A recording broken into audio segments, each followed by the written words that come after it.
Итак, добрый день, уважаемые участники, эксперты и гости. Зовут меня Евгений Евгеньевич, и мы начинаем школьную интеллектуально-дискуссионную игру «Дебаты», проводимую в рамках мероприятия «Школа лидеров». Итак, разрешите сначала объяснить правила, да, и определение понятия дебаты. Мы сегодня играем дебаты по формату Карла Поппера. Также мы с вами должны знать, да, то, что суть дебатов — убедить нейтральную третью сторону в том, что аргументы команды лучше, чем аргументы оппонентов. Итак, что нам дают дебаты? Да? Дебаты дают формирование установки на глубокое всестороннее рассмотрение вопроса при подготовке к дебатам, также развивает умение анализировать и сопоставлять различные идеи, а также развитие способности концентрироваться на сути проблемы. Сама игра будет проходить примерно как вы видите на сцене, да, то есть у нас стоят два стола, стороны. Это сторона утверждения и сторона отрицания. Также есть председатель, это я, Евгений Евгеньевич, и таймкипер, это у нас Максимова Настя. Итак, как будет проходить игра? Сейчас, когда начнется игра, после того, как мы представим команды и экспертов,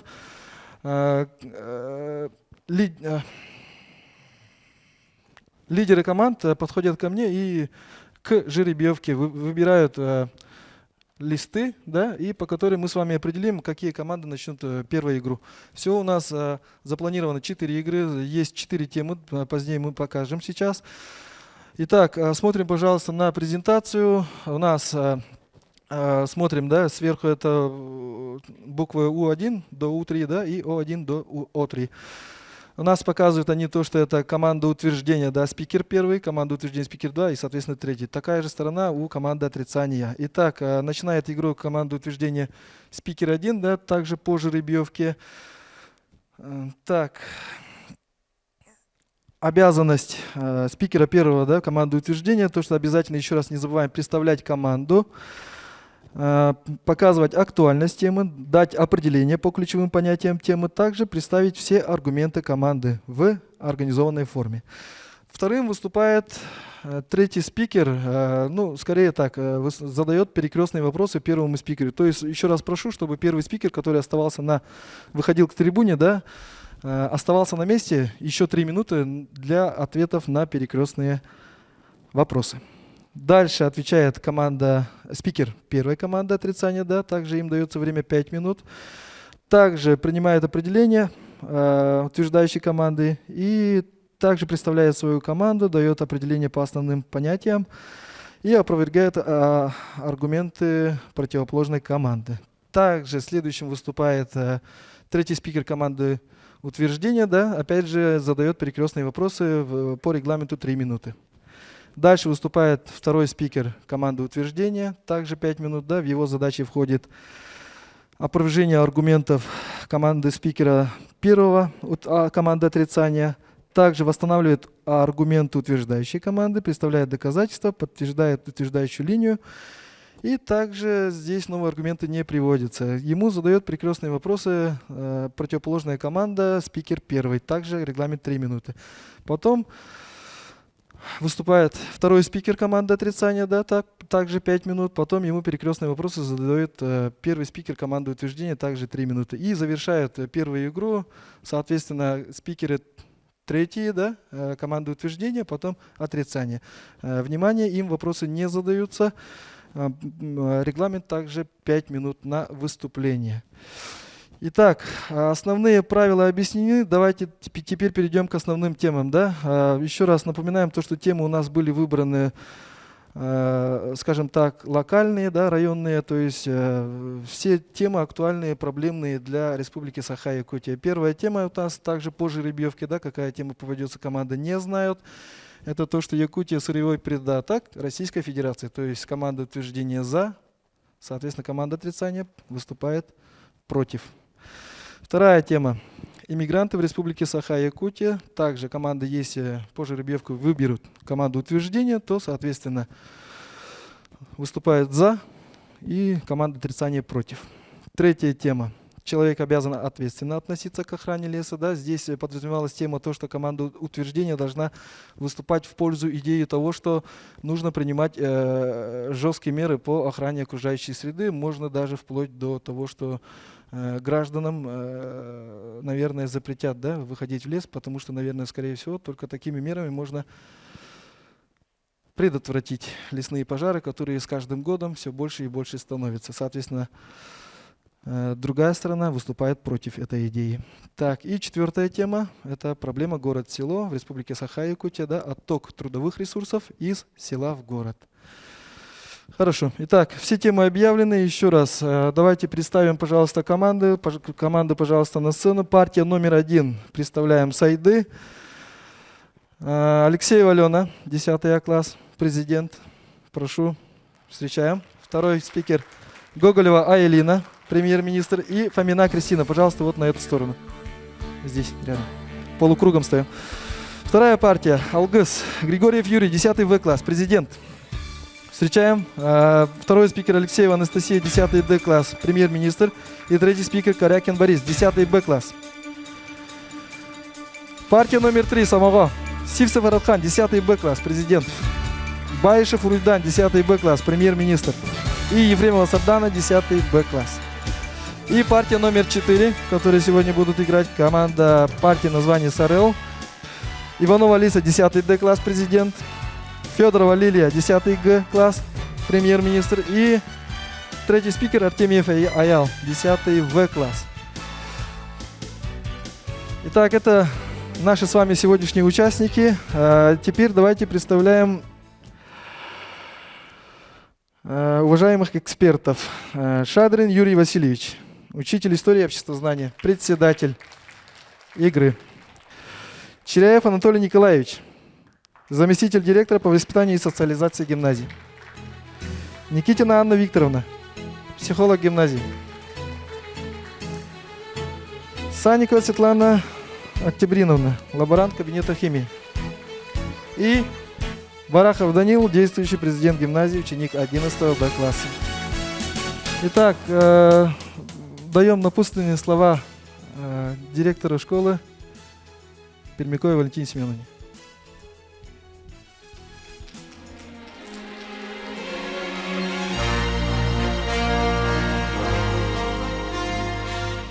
Күннен күнді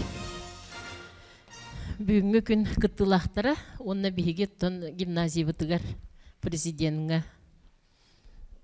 кыттар талахар оғылыр бұд, онна кенілер өйетшілері. Әйеқа бағара бұд бүгінгі күнге сетихіне кім күстәқ тыллақ, өркен өйдіқ, бәйтігер жону тарыдар, ол кейі көйіға барғытығар сетихіне. Также приветственное слово даем председателю экспертного состава Шадрину Юрию Васильевичу. Пожалуйста, слово. Добрый день. Разрешите пожелать успехов всем командам. Желаю хороших ответов, логически правильно поставленных ответов и поддержки зала. Пусть победит сильнейший. Итак, команда объявлены, эксперты объявлены. Итак, уважаемые команды, ни пуха, ни пера. Еще раз давайте попробуем. Ни пуха, ни пера. К черту. Итак, пожалуйста, команда спускается, остаются президенты команд. Пожалуйста, ко мне. Ага, хорошо. Давайте, наверное, начнем с партии номер 1, да, Сайды. Итак, президент Алексеева Алена, прошу. Выбираем. Очередность выступления команд. Цифра 1, то есть вы сейчас выступаете первыми в первой игре. Хорошо. Можешь пока встать. Остаетесь. Так, дальше. Партия номер 2, Алгыс Григорьев Юрий. Выбирай, пожалуйста. Цифра 3, вы выступаете во второй игре. Хорошо. Так, можешь пока встать. Так, дальше. Партия номер 3 Самого. Берем. Цифра 4. Также вы будете выступать против третьей команды, да? Эксперты уже могут записывать. И четвертая партия СРЛ. Иванова Лиса. Это цифра 2. Вы сейчас также играете. Хорошо. Итак, очередность названа. Сейчас тогда у нас играют команды 1 и команды 4. То есть партия номер 1 Сайды и партия номер 4 СРЛ. Остальных президентов, пожалуйста, прошу в зрительский зал. Президента, пожалуйста, к столу ведущего. Сейчас мы с вами разыграем, ко мне, разыграем сторону утверждения или сторону отрицания. Итак, пожалуйста, выбирайте. Перед вами у меня монета, да, то есть две стороны, орел и решка. Выбирайте, пожалуйста, стороны. Орел или решка? Решка, хорошо. Итак, партия номер 4 орел и партия номер 1 решка.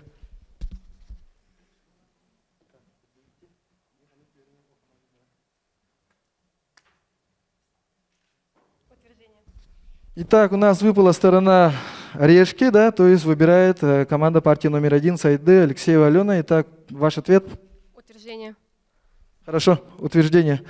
Итак, можете, пожалуйста, уже выходить, да, получается рассаживаться команда утверждения, команда отрицания. Сейчас мы с вами разыграем комплект тем, который будет на первой игре. Итак, прошу, пожалуйста, тогда, если сторона партия номер 1, да, выбирала сторону утверждения или отрицания, тогда, пожалуйста, партия номер 4, Иванова Алиса, пожалуйста, подойди сюда и выбери тему, которую мы с вами разыграем на первой игре.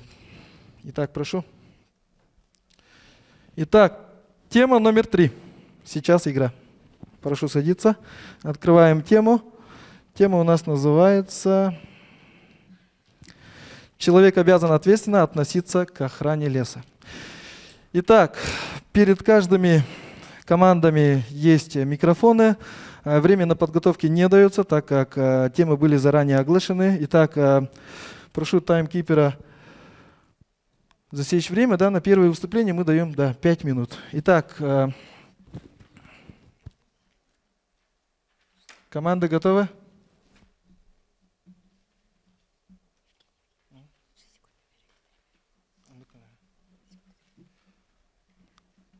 Да, спикер номер 1, пожалуйста.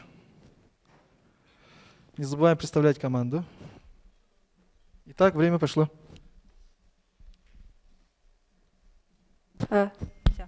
Здравствуйте, наши оппоненты, жюри.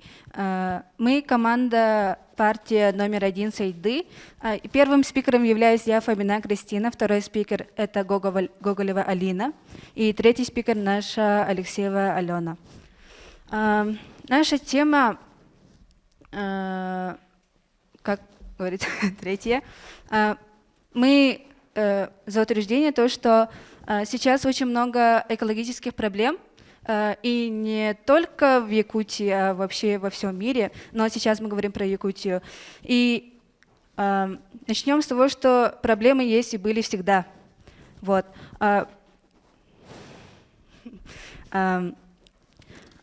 И по Конституции у нас Российской Федерации было написано то, что мы должны охранять и соблюдать нашу природу. И тем же еще нас уже с крайнего детства учат то, что мы обязаны не мусорить, не создавать какие-то проблемы для нашей природы. И, ну, в принципе, на этом, да, все.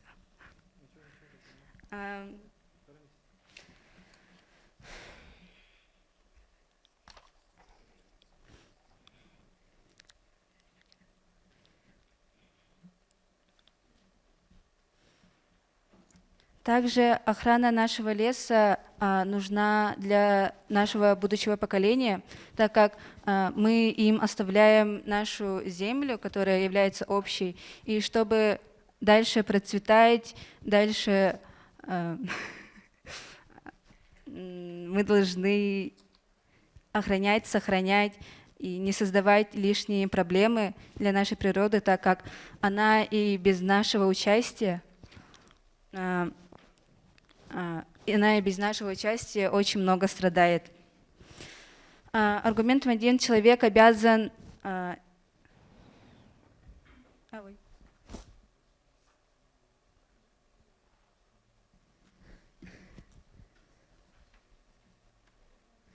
Аргумент один наш, человек обязан следить за нашей природой. Аргумент наш второй, мы должны сохранять наш живот.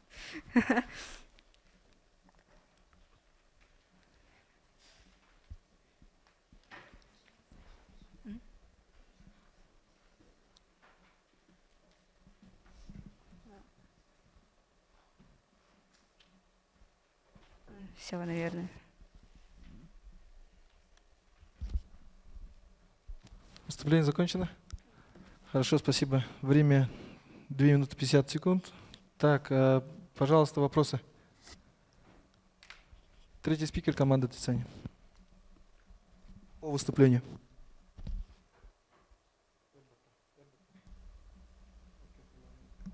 Алло. Вот.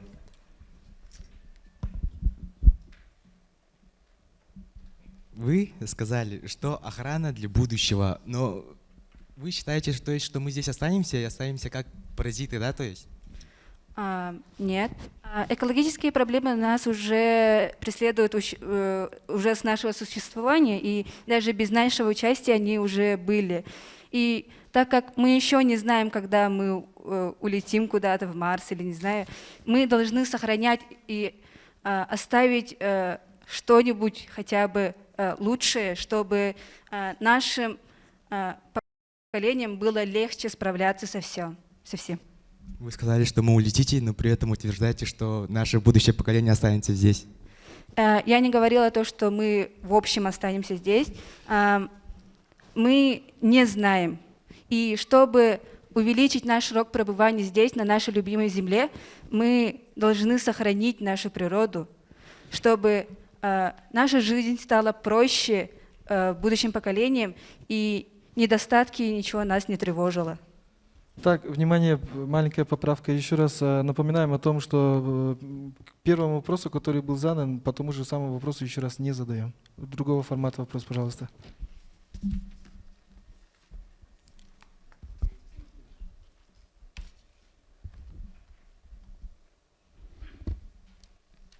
Статья была в новостном портале РИА о том, что даже без участия человека мы здесь и так почти ни на что не влияем. Вот как вы это прокомментируете? Мы можем усугубить наши проблемы. У нас и так проводятся разные метеорологические проблемы, климатические.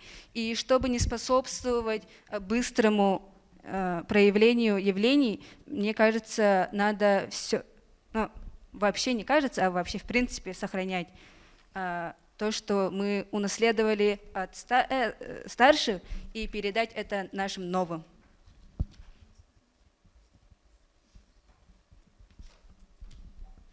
Время. Спасибо. Можете садиться. Итак, приглашаем первого спикера команды отрицания.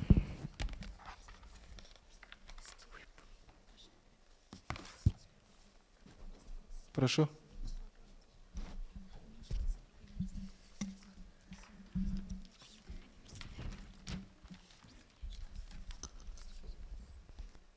Здравствуйте, мы партия СРЛ, мы представляем команду отрицания, и мы, в общем-то, обсуждаем тему «Человек обязан ответственно относиться к охране леса». И наш аргумент стоит в том, что вообще в целом наша республика и так хорошо заботится о лесе. И, в общем-то, даже статья 58 Конституции Российской Федерации провозглашает, что каждый обязан сохранять природу и окружающую среду, бережно относиться к природным богатствам. Она вышла 12 января 2015 года.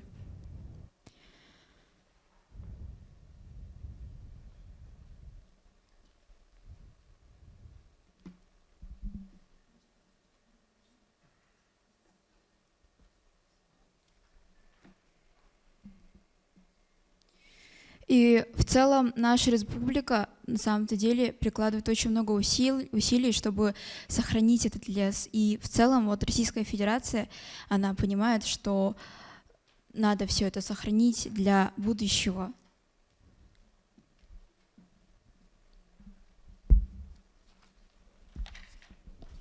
Аргумент закончился. Хорошо, спасибо. Так, пожалуйста, третий спикер команды утверждения вопроса по выступлению. Здравствуйте.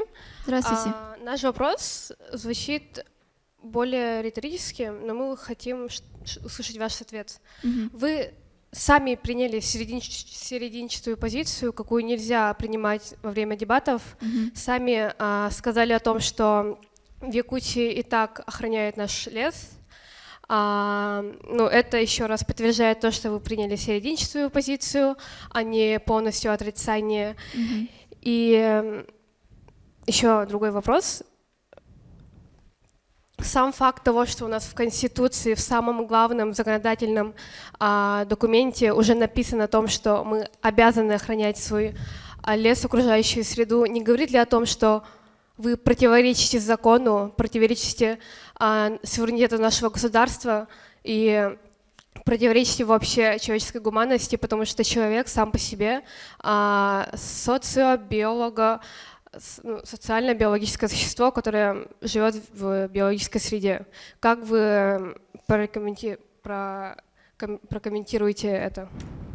Во-первых, мы не отрицали самый главный закон Российской Федерации. Во-вторых, то, что вы у нас спросили,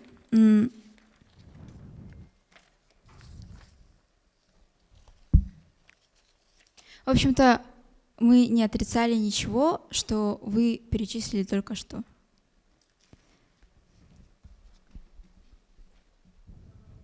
У нас поступил второй вопрос. Мгм. Вы сторона отрицания, и вы должны были отрицать.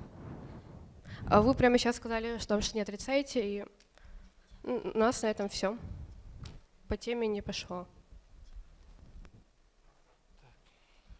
Так, спасибо. Пока можете садиться.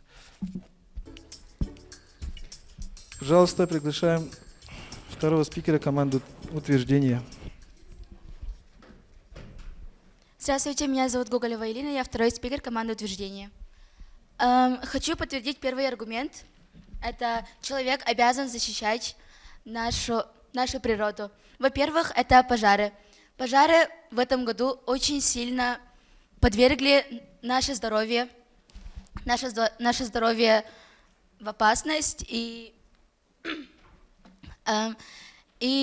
многие животные страдали из-за этого. Пожар 2021 года обошел Австралию, который был в прошлом году. И еще браконьерство. Из-за браконьерства на 37% уменьшилось число белых медведей, на 15% норок и на 3% оленей и бегающих животных. Наш второй аргумент – это Конституция, 58 статья. Мне кажется, мы скажем, что этого недостаточно, просто защищать наш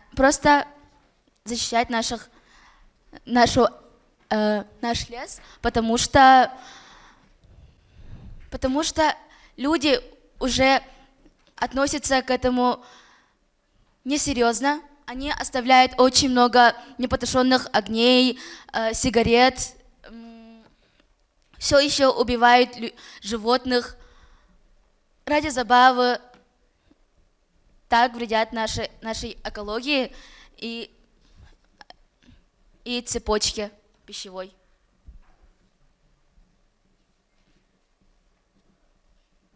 Еще хотим затронуть смог, который бывает из-за пожаров. Из-за смога умерло очень много животных, заболело очень много людей, и смог вредит и мозгам, и легким, и суставам. Очень много материального ущерба, например, тот же самый самолет, который выслали к нам в Якутии из-за пожаров, или приостановили строительство, приостановили работу людей. На этом все.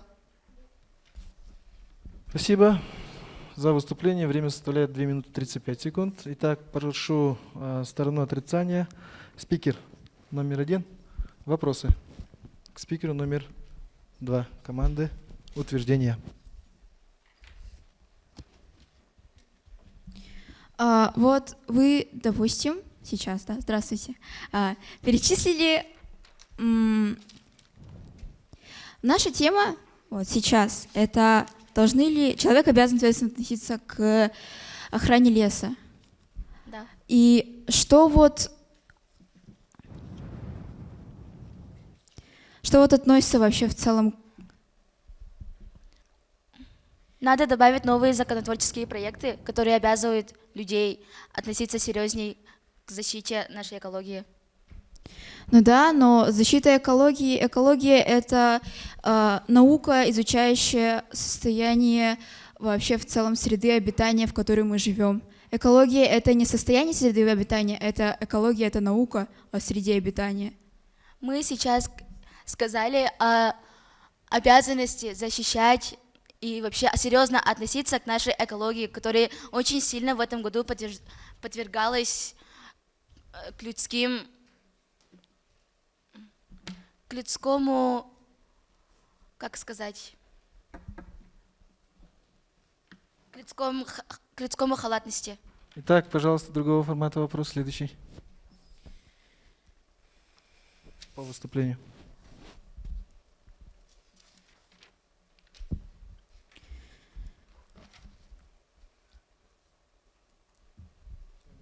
Вопросов нет. Спасибо. Итак, приглашаем, пожалуйста, второго спикера команды отрицания.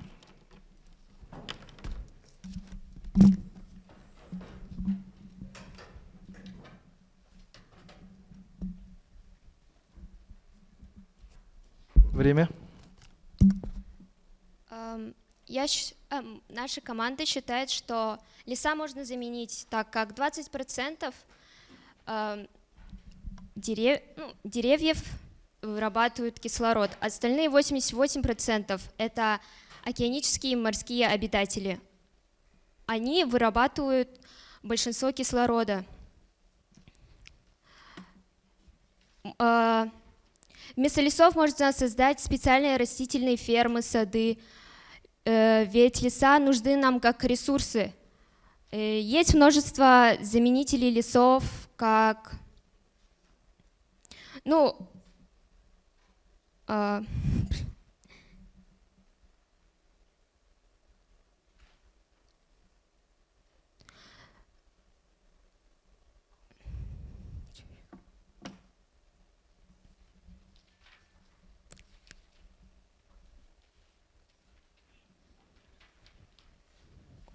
хотелось бы сказать, что природа, мы не должны вмешиваться в природу, так как природа может справиться с самой. Если мы неправильно защитим природу, то все может усугубиться.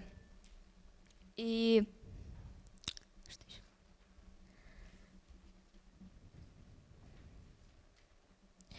все в природе взаимосвязано. Так что мы как человеческое вмешательство может привести к еще большим проблемам. И вот. Все, да. Все. Спасибо. Вопросы, пожалуйста. Первый спикер команды утверждения.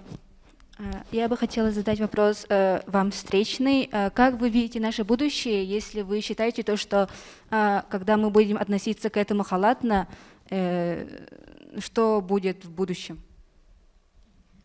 Хотелось бы сказать, что человечество всегда эволюционирует, и человечество никогда не останавливается на одном. И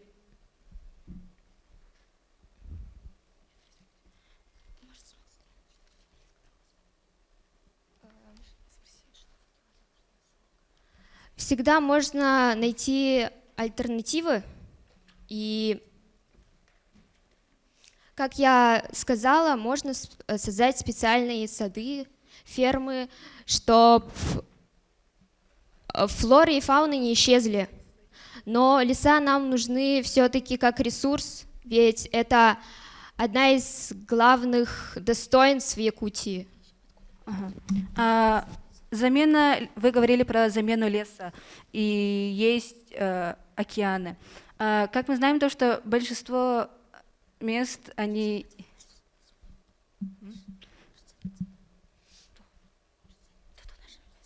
То, что мы не окружены океанами, и в определенных местах большую роль решает леса. И как вы хотели бы их заменить, если мы еще не знаем, как это сделать? Ну, хотелось бы сказать, что... И хотела бы спросить, и добавлю то, что для этого тоже нужны ресурсы, а ресурсы мы берем от нашей земли. Хотелось бы сказать, что в мире 3 миллиона триллионов деревьев.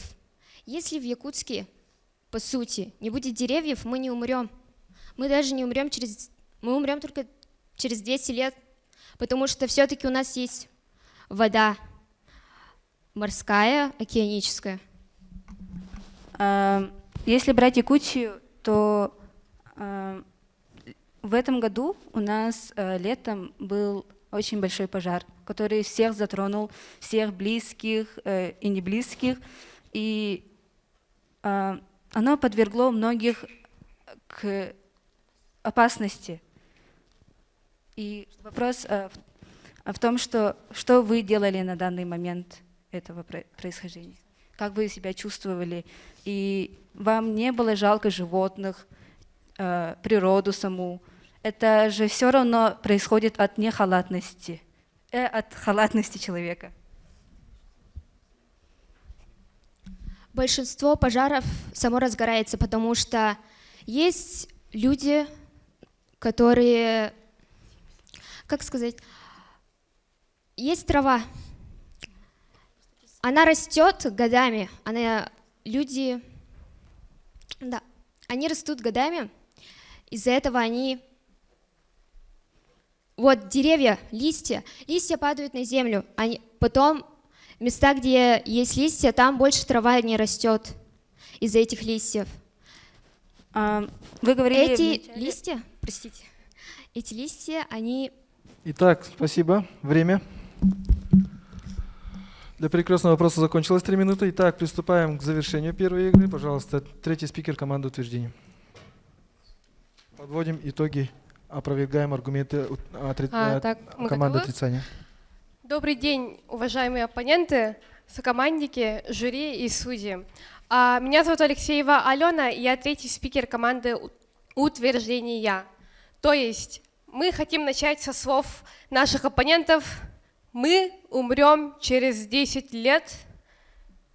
Это мы процитировали второго спикера наших оппонентов команды отрицания. Этими словами наши оппоненты полностью подтвердили то, что человек обязан охранять свою природу, чтобы не умереть через 10 лет. Перейдем к точкам столкновения, к аналитической стороне нашей игры. Первая точка столкновения, скорее всего, это даже большая область, потому что это не маленькая точка, это очень большая проблема. Это пожары.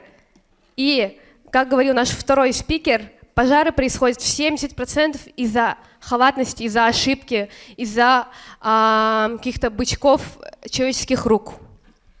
Это была первая точка столкновения, в которой наша сторона утверждения смогла привести факты, смогла проаргументировать с человеческой стороны, смогла проаргументировать с законодательной стороны о том, что мы обязаны смотреть за своей природой, мы обязаны добавить новые законотворческие проекты, чтобы сохранить нашу жизнь, по крайней мере, в ближайшие 1 000 000 лет.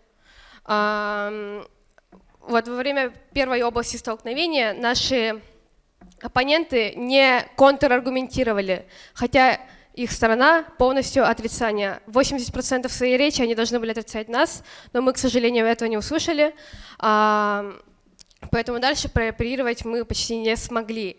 Вторая область столкновения – это про человеческую жизнь, здоровье и про экологические катастрофы, которые плохо влияют на жизнь человечества, демографии нашей Якутии. То есть, еще раз повторим, что наши спикеры говорили о том, что вот смог, пожар, какие-то токсичные выделения, которые происходят из-за того, что люди плохо относятся к охране леса, природы и так далее, они плохо влияют на нашу жизнь. И еще раз мы процитируем: мы умрем через 10 лет. Ну, мы считаем, что вот эта вот цитата, она полностью разрешает в сторону наших оппонентов, и нам даже добавить почти нечего. Но мы продолжим далее защищать. Якутия состоит из очень больших процентов количества леса, которые угарно 70%, которые буквально горели все эти летние периоды в нашей Якутии, и из-за этого страдал лес. К тому же к экологии относится не только лес, не только охрана леса, но и наши водные ресурсы, о которых наш второй спикер тоже сказал, о том, что у нас много озер, но чтобы за ними смотреть, нужны законопроекты. Наши оппоненты, еще раз повторим, не смогли проконтраргументировать и очень специфично подошли вообще к гуманности, к законодательству. Так, ну еще немного подкрепим свой кейс. Это у нас был факт о том, что около 40% числа белых медведей подверглись уничтожению, а белые медведи, рыси, о которых говорил наш второй спикер, они краснокнижные животные, о которых мы должны заботиться, и это прописано у нас везде в законодательстве. Наши же оппоненты полностью прошли против нашей Конституции Российской Федерации, Конституции Республики Саха-Якутия, что мы даже не знаем, но к концу мы скажем такой ситуации, как future quo. Future quo — это рассмотрение ситуации с будущей страны во время дебатов. Что же будет с нашей землей, если мы перестанем любить, охранять и заботиться о нашей экологии?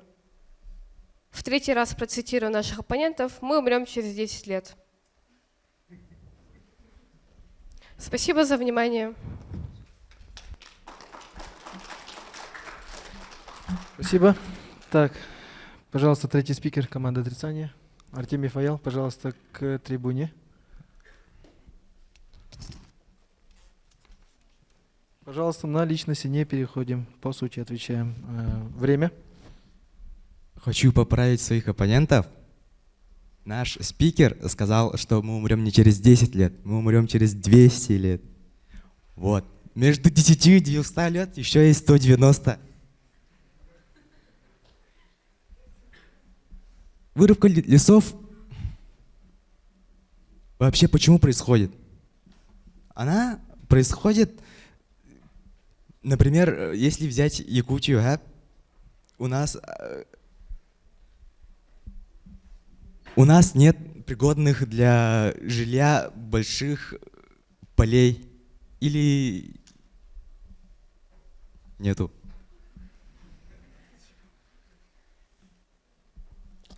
Где вы собираетесь тогда создавать плантации, новые города основывать? Или пастбища, где они... Ой, это... Извините. Сельхозкультура, в общем. Где вы собираетесь их продвигать? У нас... Ну вот, и как говорил наш второй спикер, леса можно легко заменить тем, что морские, океанические планктоны, они создают достаточно воздуха, чтобы мы могли прожить еще 1000 лет.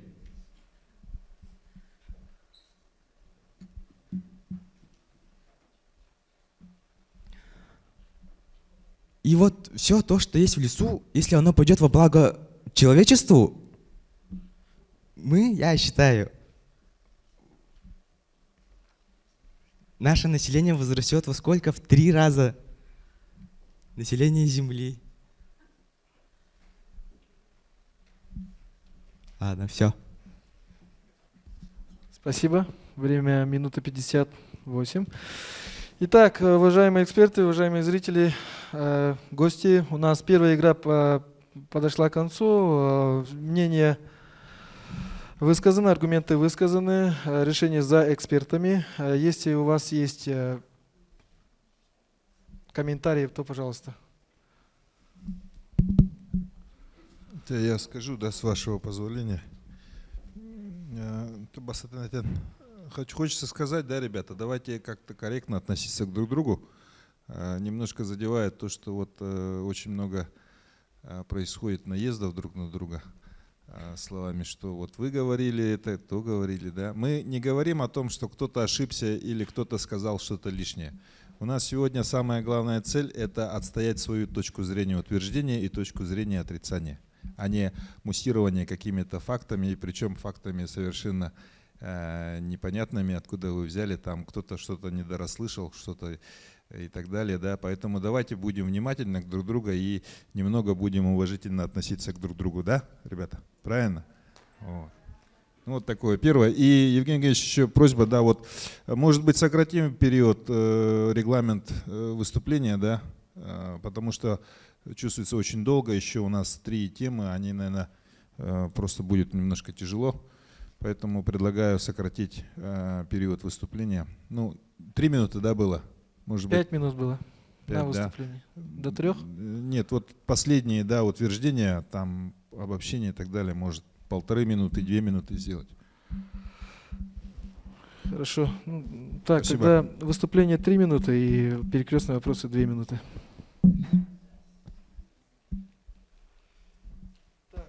Спасибо.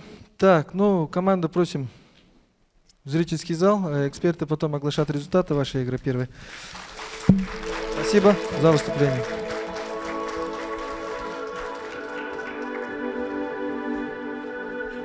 Итак, здесь я прошу прощения, здесь тема была не совсем, скажем так, точно была оглашена. Участники, к сожалению, неправильно поняли тему.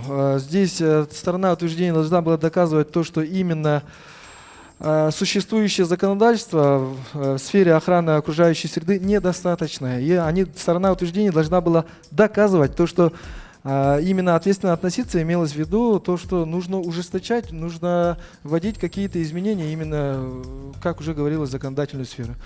Сторона отрицания должна была поддерживать идею, то, что вот те законы, которые созданы и действуют в нашей стране, они эффективны и работают на сегодняшний момент. Но, к сожалению, с самой первой же игры, да, с первого спикера команды утверждения мы этой стороны не услышали, как и, соответственно, со стороны отрицания еще более-менее было. Хорошо. Так, спасибо за первую игру. Итак, приглашаем, пожалуйста, команды второй игры. Это у нас партия номер 2, Алгас, и партия номер 3, Самокат.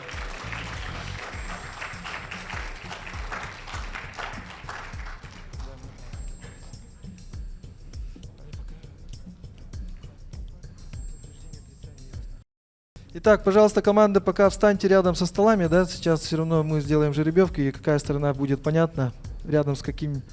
Президента, пожалуйста, ко мне.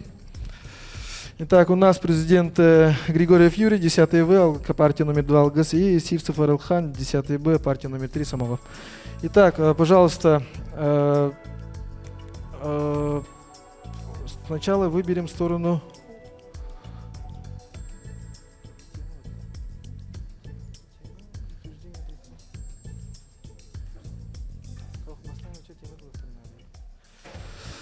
Так, сначала выберем тему, да, следующей игры, потом уже выберем сторону команды отрицания или утверждения, вы выбираете, да, потом, соответственно, начнем игру. Итак, пожалуйста, выберите орел или решка. Хорошо. Итак.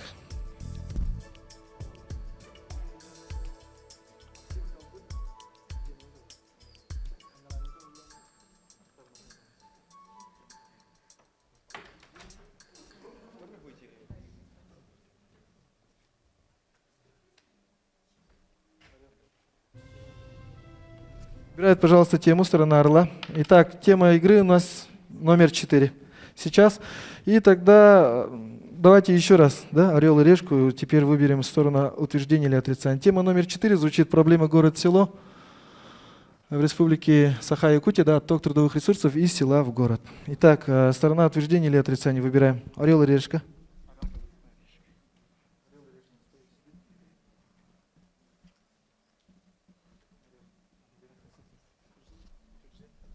Итак, сторона выпала орла, выбирает сторона партии номер 3 самого, да, и они выбрали сторону утверждения. Пожалуйста, команда по столам.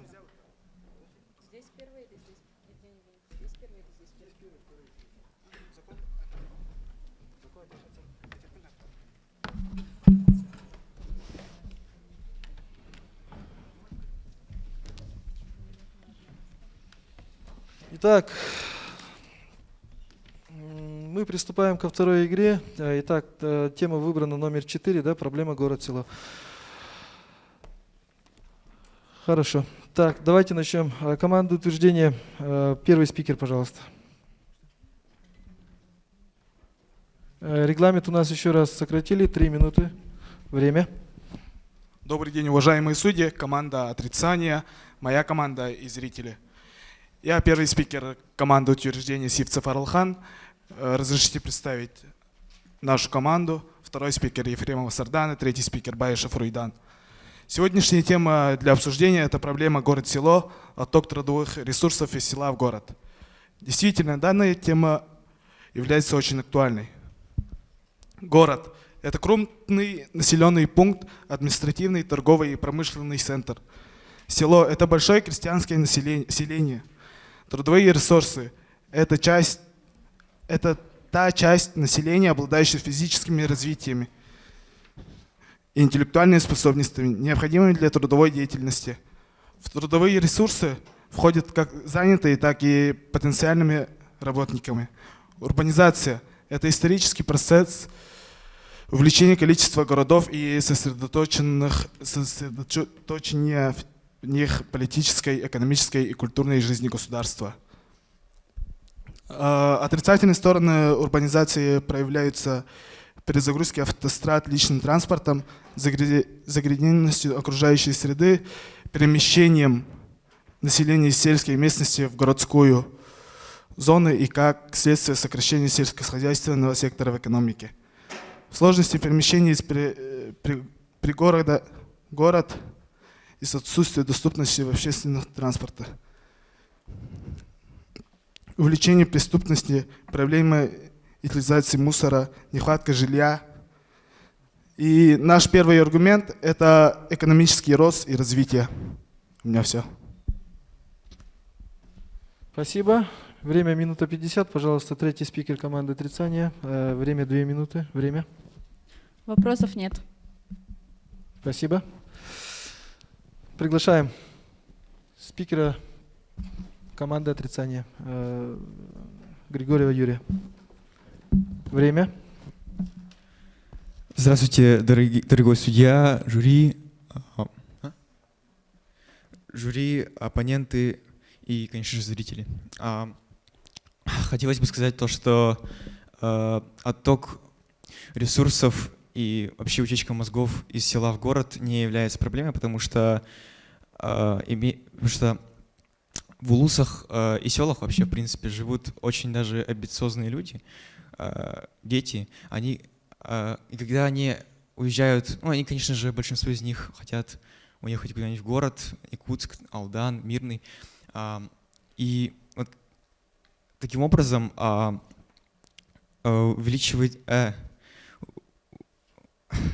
развиваются, собственно, эти города, которые являются лицом нашей республики, я считаю. И, в принципе, тот факт, что вообще немало людей, которые поспособствовали развитию экономики Якутии, являются людьми из сел, улусов и так далее. Поэтому я не считаю это проблемой. Также хочу сказать то, что экономика в Якутии, наоборот, я не сокращается, а увеличивается, конечно же. И, собственно, все, видимо.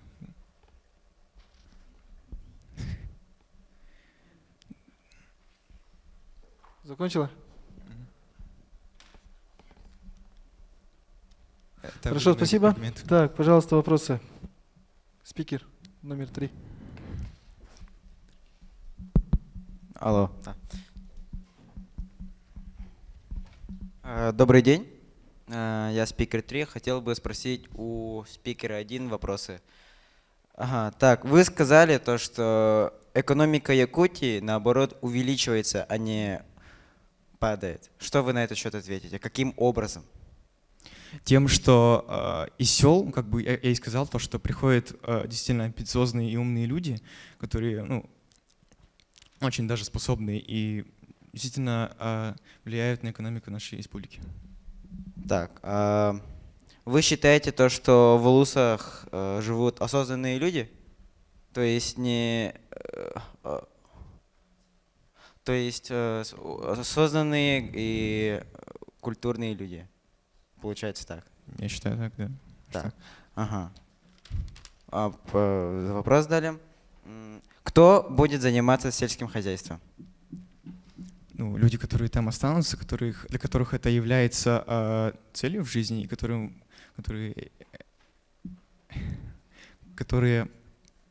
как бы выбрали для себя этот путь. То есть их число не сокращается критично.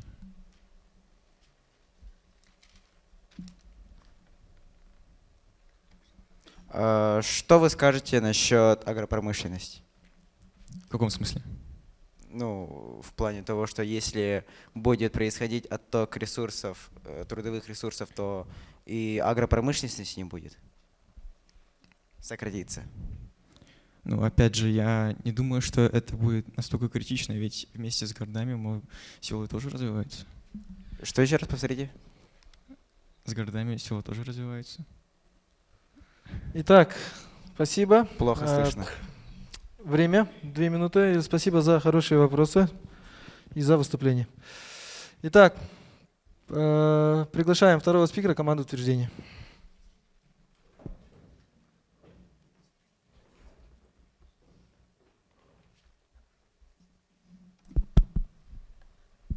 Добрый день, уважаемая команда отрицания, моя команда, зрители и судьи. Я второй спикер команды утверждения Ефремова Сардана, третьей партии САМО. Мы собрались сегодня, чтобы обсудить очень важную и актуальную тему в наши дни, а именно отток трудовых ресурсов из села в город. Первый спикер команды утверждения привел аргументы, четко формирующие линию нашей команды. Позвольте мне доказать эти аргументы достоверными фактами. Аргумент первый. Растет урбанизация. Ученые уже как 40 лет утверждают, что с каждым годом урбанизация растет. Все это происходит из-за того, что образование именно в городе сосредоточено в большое число академий и университетов, которые дают возможность получить образование, тем самым состояться в профессии, реализоваться и получить достойную оплату. То есть развитие рынка труда, шансы открыть успешные предприятия повышаются, квалификационная медицинская помощь. Общество в городе многообразно. Это позволяет находить единомышленников и развивать интересные для себя направления. Доступ к различным сервисам и развлечениям среди молодежи. Аргумент второй. Села – двигатель агропромышленности. Проще говоря, нет села, нет пищевой продукции. Аргумент третий. Государство и правительство получают на развитие сельских территорий, то есть реализуют такие программы, как земельный учитель и земельный доктор.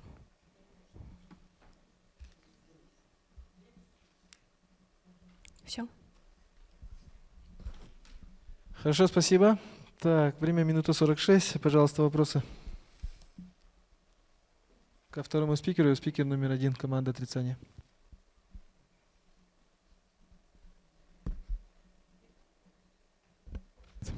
Вопросов нет. Вопросов нет. Хорошо, спасибо. Так, еще раз напоминаем о том, что вопросы у вас должны быть конкретно по выступлению, да? Если команда оппонент не отвечает на вопросы, здесь, соответственно, понижается балл у другой команды.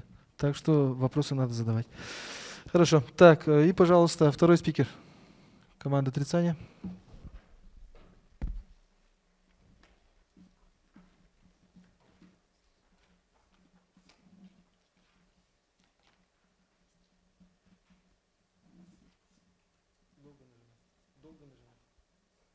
Здравствуйте, дорогие жюри и оппоненты, ну и еще зрители.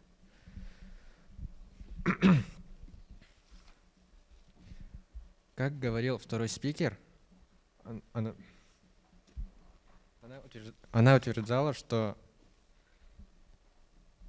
села — это агропромышленные предприятия, грубо говоря. И благодаря селам в селах делается в основном еда, то есть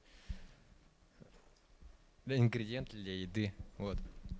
Поэтому без сел не будет нормальной еды, грубо говоря. И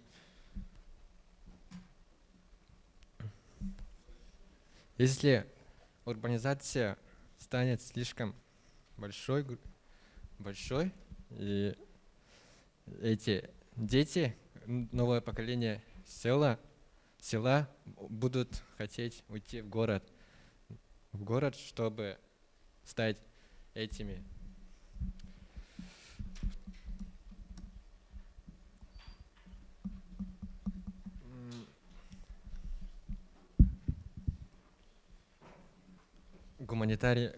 Стать гуманитарными. Короче, сдать гуманитарий. И из-за этого сельскохозяйственная промышленность упадет, и еде станет плохо. Вот. Еще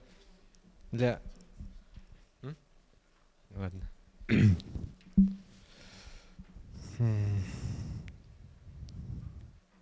И из-за, грубо говоря, умирания села, сохранение культуры саха станет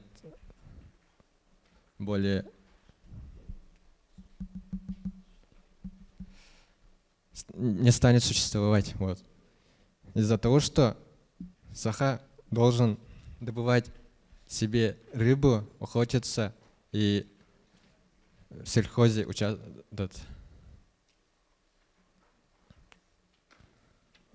добывать еду для своих животных. И мы саха — дети природы. И если мы отдалимся от природы, мы перестанем быть этими саха. На этом все. Спасибо за выступление. Итак, вопрос, пожалуйста, спикер номер 1, команда утверждения. Время.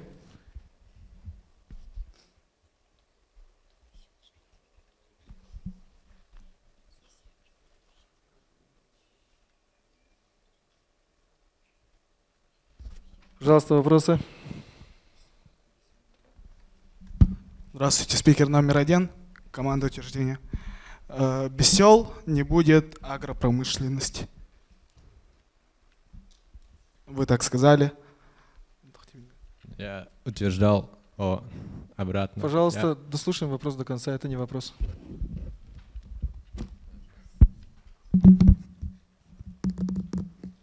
Если в селах не будет агропромышленности, то как они будут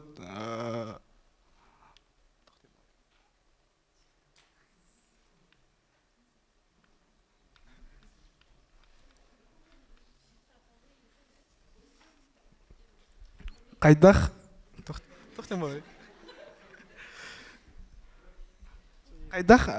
ас хайыр балалары, омарар балалары. Агропромышленность охпыллагына. Я сказал, если урбанизации станет слишком много, из-за этого села станут менее развитыми, и из-за этого агропромышленность упадет. Но если сохранить эти села и развивать их, то они будут добывать еще больше ресурсов, еды. Еще вопросы, пожалуйста. 20 секунд. Мы видим, что вы не отрицаете. Чего? Так, пожалуйста, вопрос. Вопрос. Вопросов нет. Все, спасибо. Так, и завершаем, да? Вторую игру, пожалуйста. Третий спикер. Команда утверждения.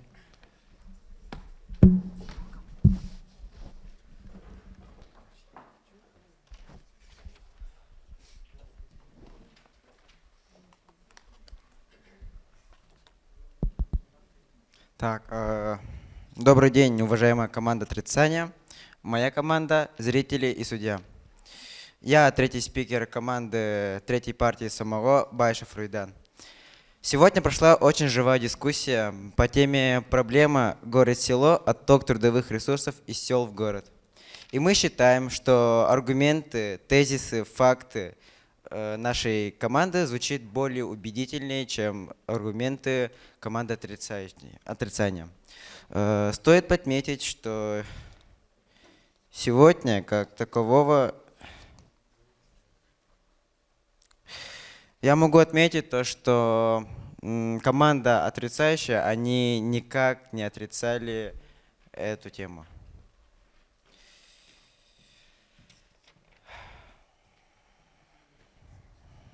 Так, я могу сказать о том, что растет урбанизация в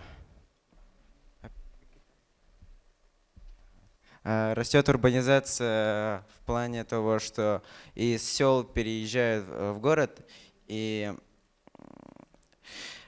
из-за этого может случиться лично в городе Якутске может случиться перенаселение, и если будет перенаселение, то таким же образом будет больше потребления. Больше потребления – это значит больше отходов. И чем больше отходов, чем грязнее мы живем.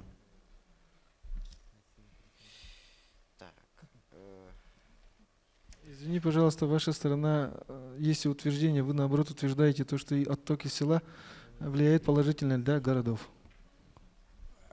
Я наоборот сказал то, что из-за того…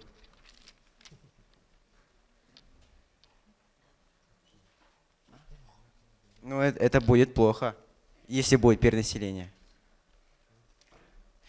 Еще произойдет сокращение агропромышленности. Все мы знаем то, что села, они в основном делают, они развиты в плане агропромышленности. Они производят в основном молочные продукты, и если будет перенаселение из сел в город, то агропромышленность сократится. Хотел бы напоследок сказать то, что таким образом, если не будет сел, то не будет пищевой продукции. Чё? Нет. Все? Все. Спасибо. Итак, пожалуйста, третий спикер команды отрицания. Вы не совсем поняли сторону.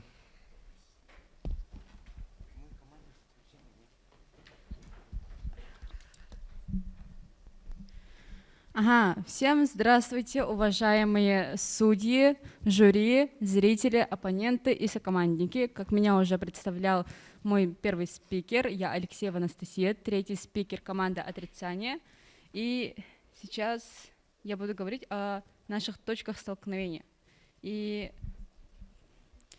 первая точка столкновения это была про экономику. Про то, что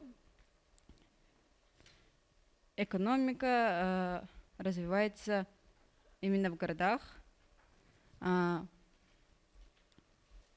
Мы считаем то, что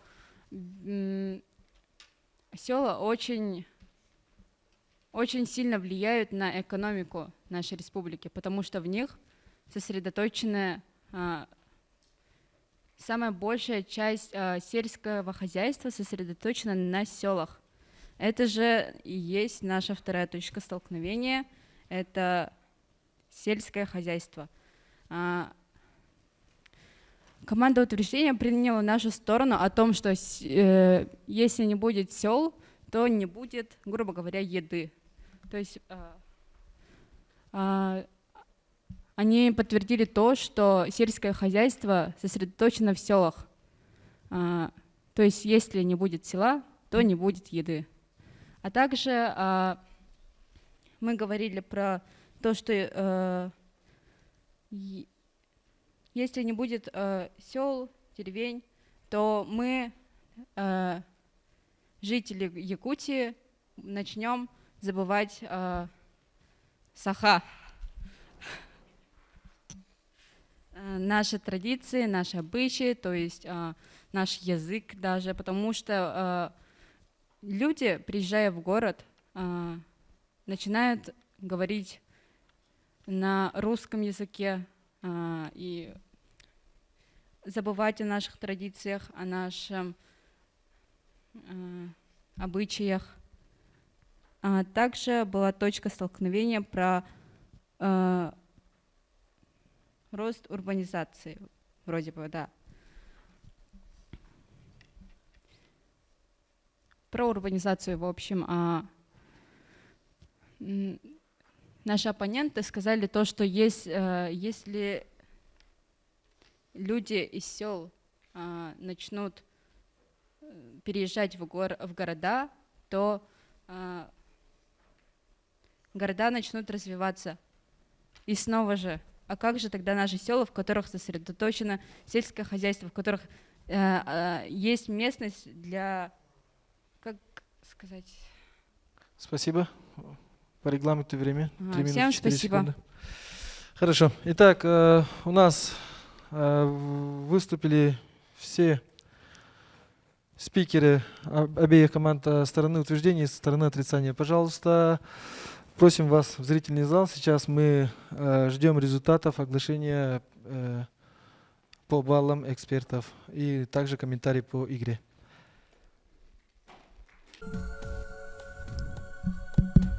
Так, спасибо за терпение, товарищи. Значит, у нас получается итоги такие, да? Сейчас будет за первое, второе, третье, четвертое, да? За третье, четвертое у нас выходят партии номер 2 Алгыс и партия номер 4 Сарыл. Они будут бороться за третье, ну и, соответственно, четвертое места. Вот. За первые, вторые у нас будет финал, да, Евгений Евгеньевич? Вот. Там у нас определятся, соответственно, партия 1 Сайды и партия 3 Сомого. Ну, вот такой итог. Да, если быть более точным по баллам, у нас партия Сайды 241 балл, партия Алгыс 251, партия Сомого 286, партия 4 Сарыл 176 баллов. Ну, такие результаты и комментарии к выступлениям, значит, у нас будут следующими. Ну, во-первых, тут я кое-что отметил, да. В общем, выступление, как было уже сказано, действительно, может быть, имеет место быть плохая подготовка. Но здесь хочется отметить, значит, нет, к сожалению, я вот не увидел, да, по проблеме город-село, отсутствовали конкретные предложения по решению этой проблемы. То есть от вас лично, которые бы я хотел услышать.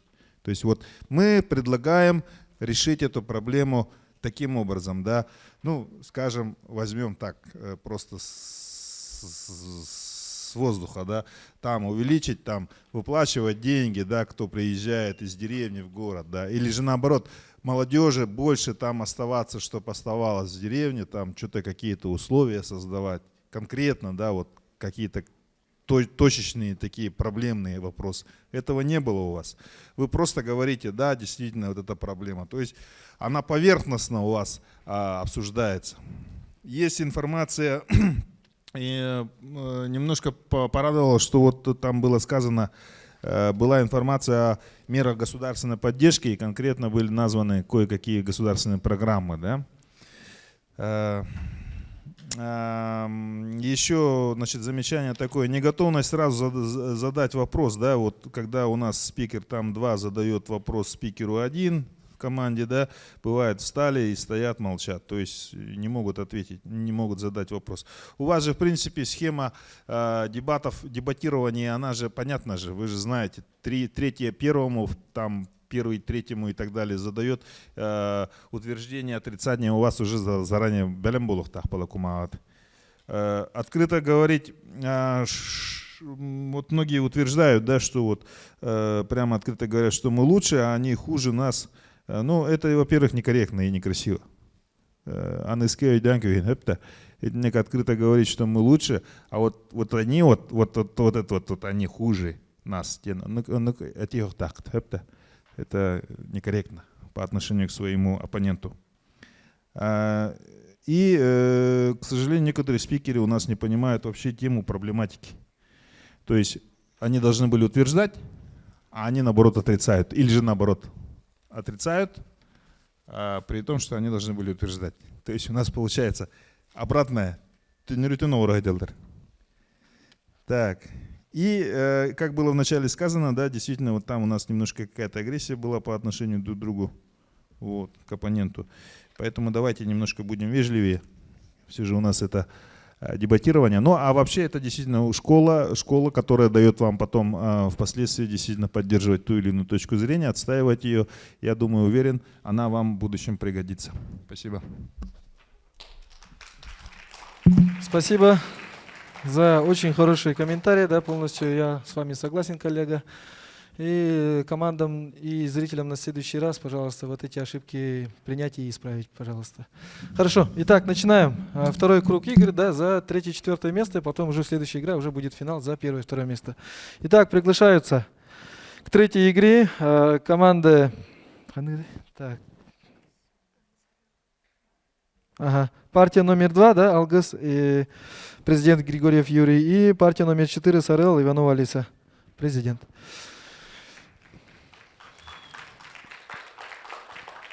За 3-4 место. Так, опять выбираем, орел или решка.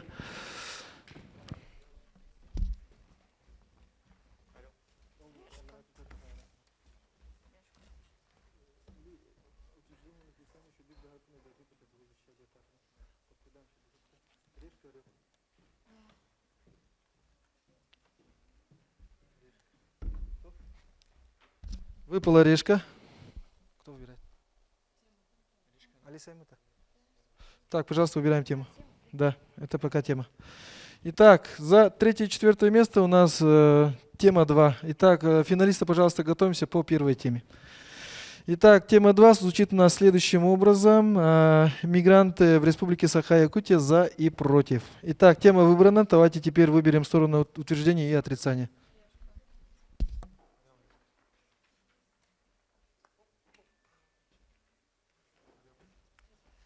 Так, выпал орел, выбирает сторона партии номер 2 Алгыс.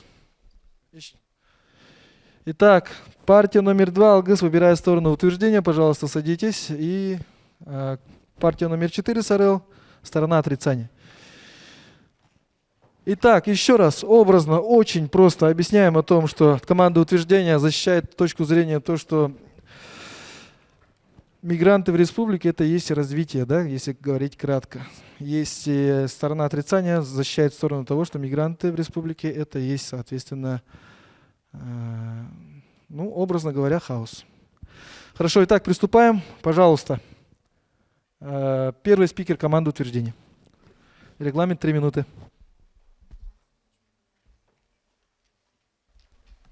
Приветствую снова всех. Второй спикер Борис Карякин, третий спикер Анастасия Алексеева.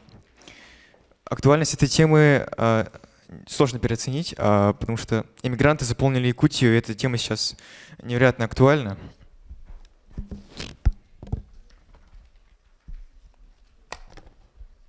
Итак, наш первый аргумент — это то, что с иммигрантами приходит с иммигрантами приходят высококвалифицированные работники. Например, вот помните, в году 2017-2018 у нас отказал ГРЭС-2.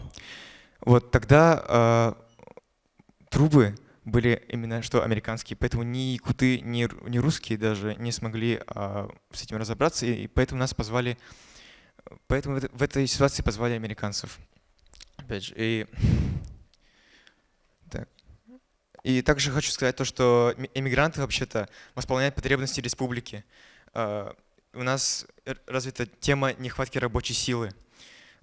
Якуты просто не приспособлены к некоторым областям, к некоторым сферам работы, и поэтому иммигранты очень хорошо помогают нам. Например, шьют одежду, продают, доставляют продукты, продают продукты и так далее. То есть восполняют потребности и восполняют потребности жителей республики, в общем.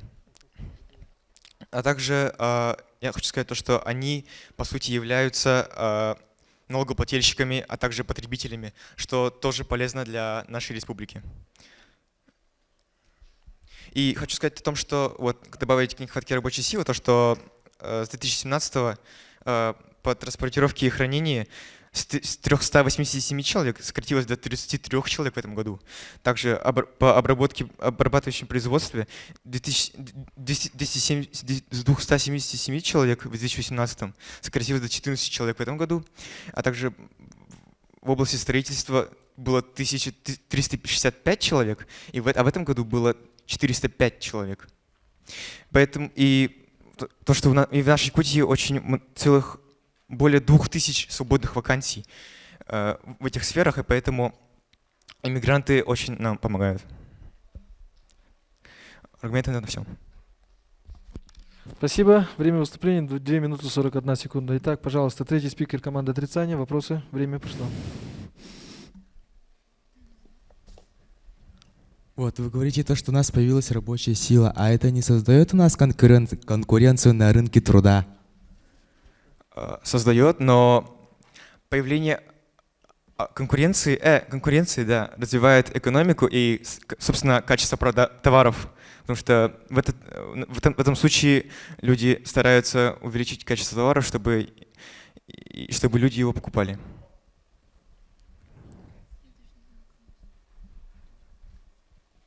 Из этого вытекает то, что они занимают наши места, в которых должны были работать якуты в нашей республике. Они занимают места, которые пустуют, понимаете?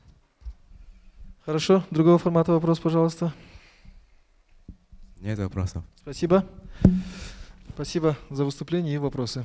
Так, приглашаем, пожалуйста, первого спикера команды отрицания.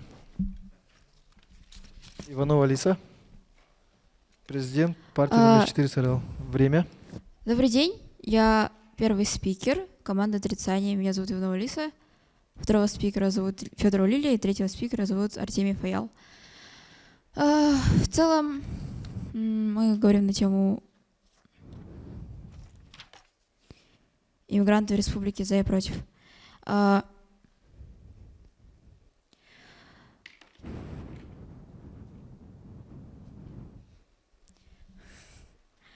В целом, вот, допустим, если иммигранты будут приезжать к нам в республику и занимать очень много должностей, и в целом иммигрантов станет больше, это может стать больше, чем нас, и мы можем потерять культурное различие, мы можем забыть собственный язык, мы можем забыть собственную культуру, и мы можем забыть вообще в целом наш фольклор, мифы и всякие такие вот, то, что мы уже начали забывать, получается.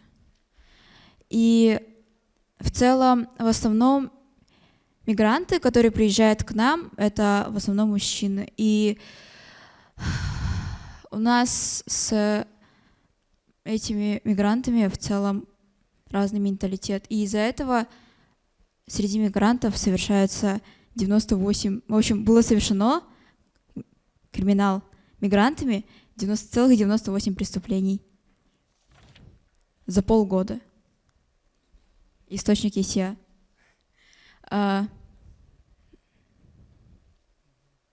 98 преступлений.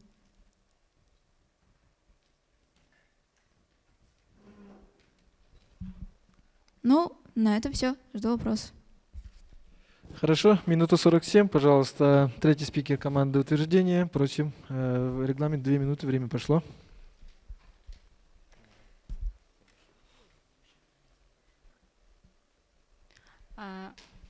Здравствуйте. Здравствуйте. Первый спикер команды «Отрицание». Можете, пожалуйста, сказать, откуда вы нашли информацию про криминал? Как я и говорила ранее, источник есть я.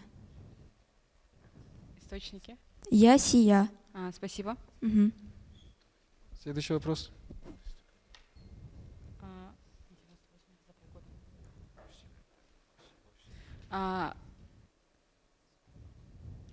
Нет.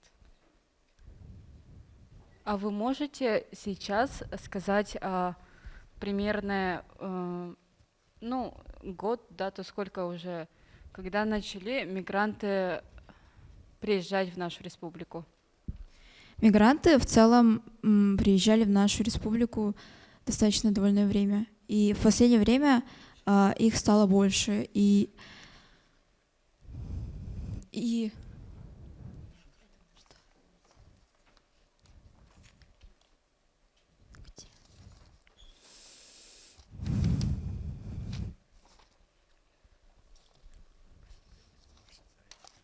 число людей.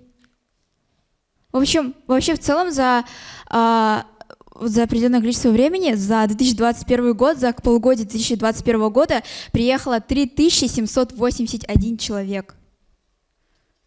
Да. Это источник Саханюс, вот, да. Спасибо. Ага. Вы можете...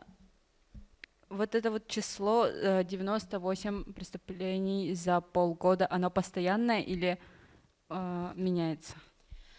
Оно в целом в тот период, когда за полгода было, в общем-то, чуть больше. В целом оно именно такое же, может быть на 10 преступлений больше, может на 10 преступлений меньше. То есть сильно не меняется количество преступлений. Хорошо, за время. полгода. Спасибо. 2 минуты 10 секунд. Мгм. Регламент вышел. Спасибо. Так, приглашаем, пожалуйста, второго спикера команды утверждения.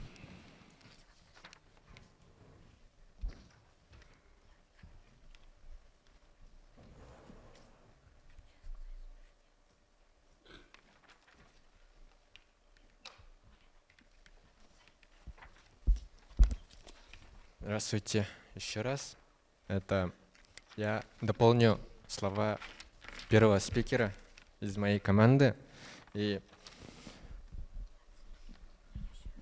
благодаря иммигрантам, то есть высококвалифицированные иммигранты приходят в нашу страну, республику, то есть, и улучшают различные отрасли нашего бытия. И благодаря этому у нас улучшается экономическое развитие нашего региона и увеличивает это политический вес среди регионов и стран. Вот. И эти эксперты в основном работают в требовательной работе, то есть они работают в этих сложных для понятия работ. То есть, чтобы работать в этом отрасли, нужно иметь специализированное образование, техническое в основном. Но якуты, жители города, они идут в сторону гуманитарную сторону. И из-за этого у нас пустуют места в технических сферах. И эти эмигранты восполняют ее. Вот. И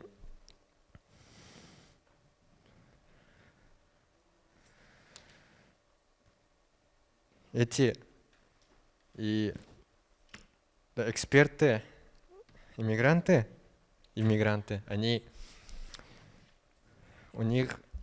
часто приходят из развитых стран, либо стран, где все дороже, чем у нас, и у них потребности выше. И из-за этого они больше тратят, можно говоря. 30 секунд. И восполняют нашу казну. Вот, все. Спасибо. Так, за выступление. Так, пожалуйста, первый спикер. Команда отрицания, Иванова Лиса. Перекрестные вопросы. Регламент 2 минуты. Время пошло. Здравствуйте. Здравствуйте. У нас появился вопрос.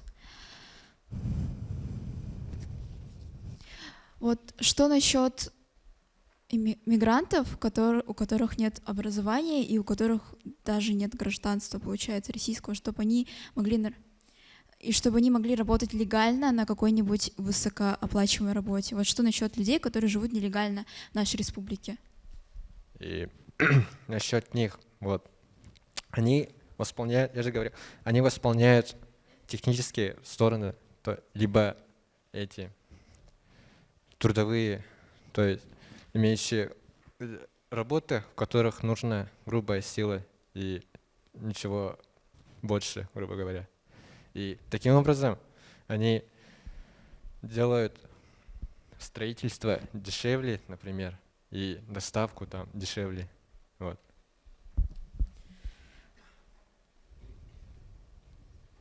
Не вытекает ли из этого то, что в целом вот мигранты работают, на дешевой работе, получается, не вытекает ли это то, что они от отчаяния могут совершать преступления, такие как кражи и так далее и тому подобное? Алкоголизм? Вот. Это уже не проблема иммиграции, это проблема человека. Зависит от человека. То есть, как он жил, как он думал, с кем жил. Вот. Понятно.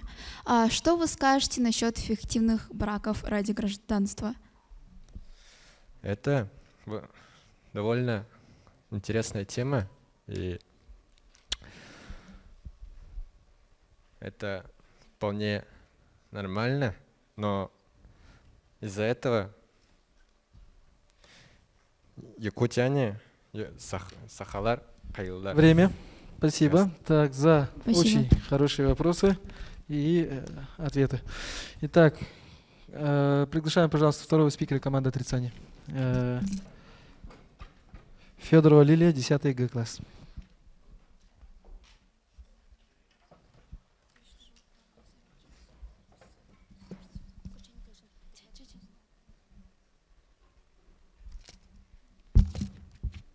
Еще раз здравствуйте, дорогие жюри. Вторая проблема, о которой мы хотим поговорить, это потеря культурных различий. Хотелось бы сказать, что глобализация пытается сломить национальную идентичность. Множество семей состоят из, например, русского парня и якутки, что, конечно, сказывается иногда пагубно, так как мы теряем ценности, и обычно, даже вот сейчас мы разговариваем на русском, а не на якутском, и это, конечно, тоже плохо сказывается на нашу национальность. И хотелось бы сказать, что мигранты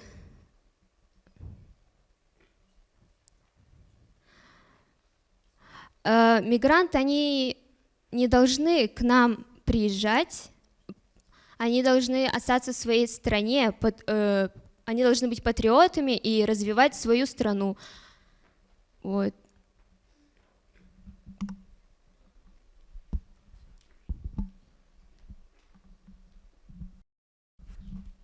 Выступление закончено? Да.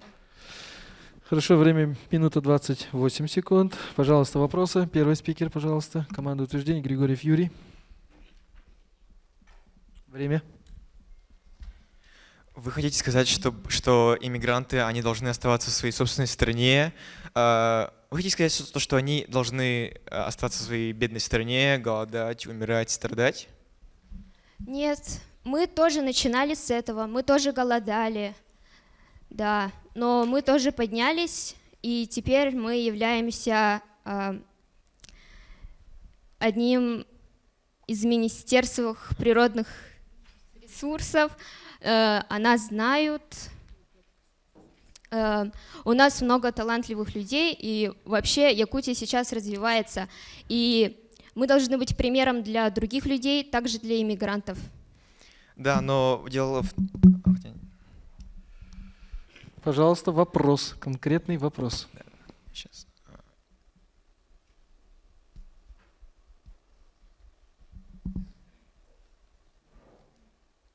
Вы хотите сказать то, что наша культура, наш фольклор умирает, потому что большинство семей состоят из русского парня и якутки, но это ведь... То есть вы считаете то, что якутки, те самые матери, они не пытаются каким-то образом дать понять своим детям то, что они сахлар, то, что они должны уважать свою культуру и так далее?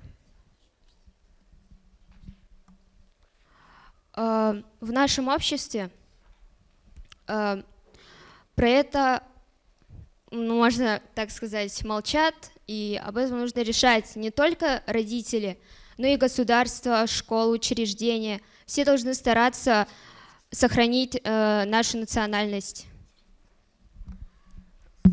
То есть вы националисты? Так. Нет, мы уважаем каждую национальность, но и мы должны уважать свою и не терять. Спасибо. Вопросов нет. Регламент ровно 2 минуты. Вопросы закончили, перекрестные. Итак, приступаем.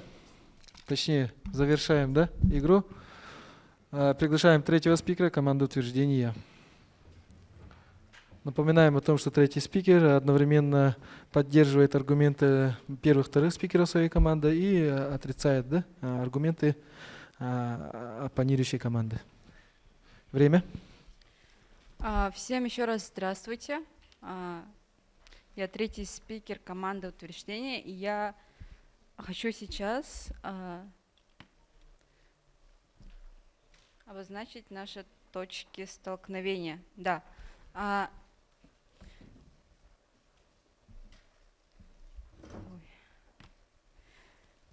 Первой точкой столкновения это было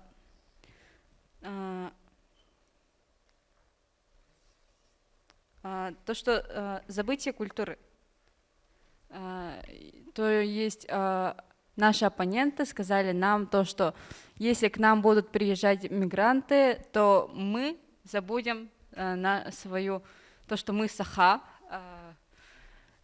И нам это показалось неправильным, потому что мы не думаем то, что эти мигранты на нас влияют. Потому что они на нас не влияют. У каждого человека есть собственное мнение, свое точка зрения. И опять же, это зависит от человека.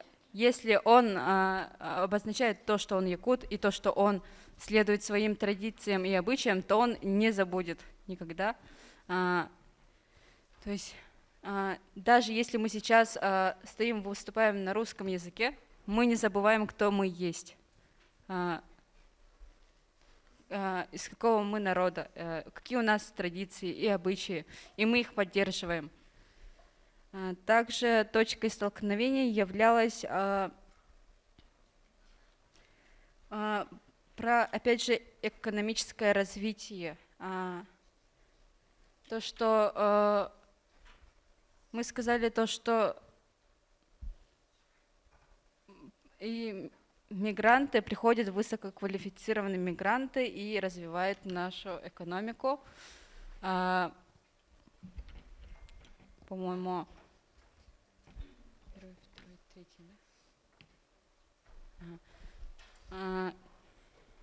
сейчас, подождите. 30 секунд. Вроде бы третий спикер команды отрицания говорил то, что большинство люди приходят, мигранты, они не образованные, но мы считаем то, что мы обозначили то, что мигранты, даже не образованные, они очень развивают нашу экономику. Из этого исходит то, что нам необходимы мигранты, потому что их рабочая сила. Спасибо. Время. Ровно 3 минуты. Нужна. Регламент. Спасибо за внимание. Спасибо. Так, итак, приглашаем третьего спикера команды отрицания из партии номер 4 СРЛ Артемьева Аяла, 10 В-класс. Время. Хочу сделать выводы из того, что сказала команда противников, команда оппонентов. Они утверждают, что к нам приходят высококвалифицированные мигранты. А где они получили эту квалификацию, если в основном это люди из Средней Азии? Из Киргизии? Что там? Какие университеты? И они утверждали, что это дешевая рабочая сила. Собственно, из этого вытекает, что дешевая рабочая сила, она что? Дешевая, значит дешевые маленькие зарплаты. То есть мы не конкурентоспособные, местные жители, не конкурентоспособные против этих мигрантов, которые за почти бесплатно, просто за еду доставляют до квартиры пиццу.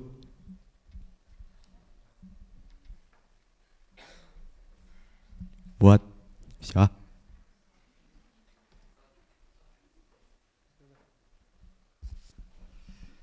Хорошо. Так, минута 5 секунд. Итак, подводим итоги, да? У нас третьей игры встречались еще раз партия номер 2 и партия номер 4. Пожалуйста, пройдите в зал. Эксперты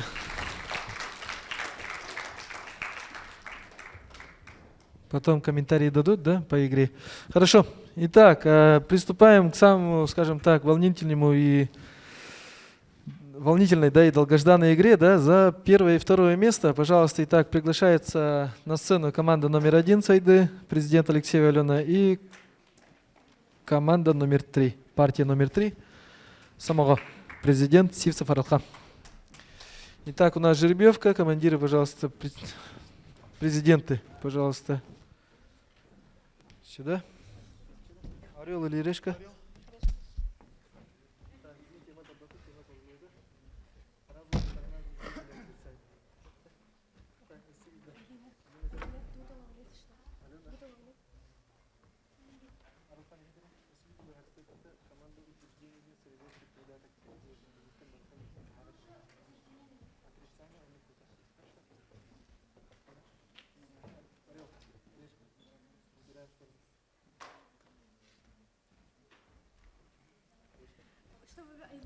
Выпала решка, выбирает сторона партии номер 1 Сайды.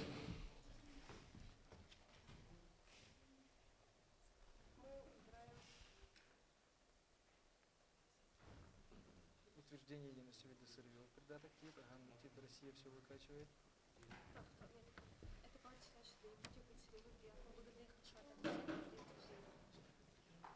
Выгодные расходы отрицания.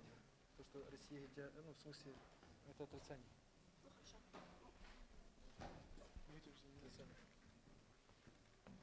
Отрицание, да? Сможем? Точно? Мы выбираем отрицание. Итак, партия номер 1 Сайды выбирает сторону отрицания, да, то есть они защищают сторону то, что Якутия не является сырьевым придатком, а является, скажем так, равноценным субъектом Российской Федерации в политическом, экономическом сферах деятельности. Хорошо.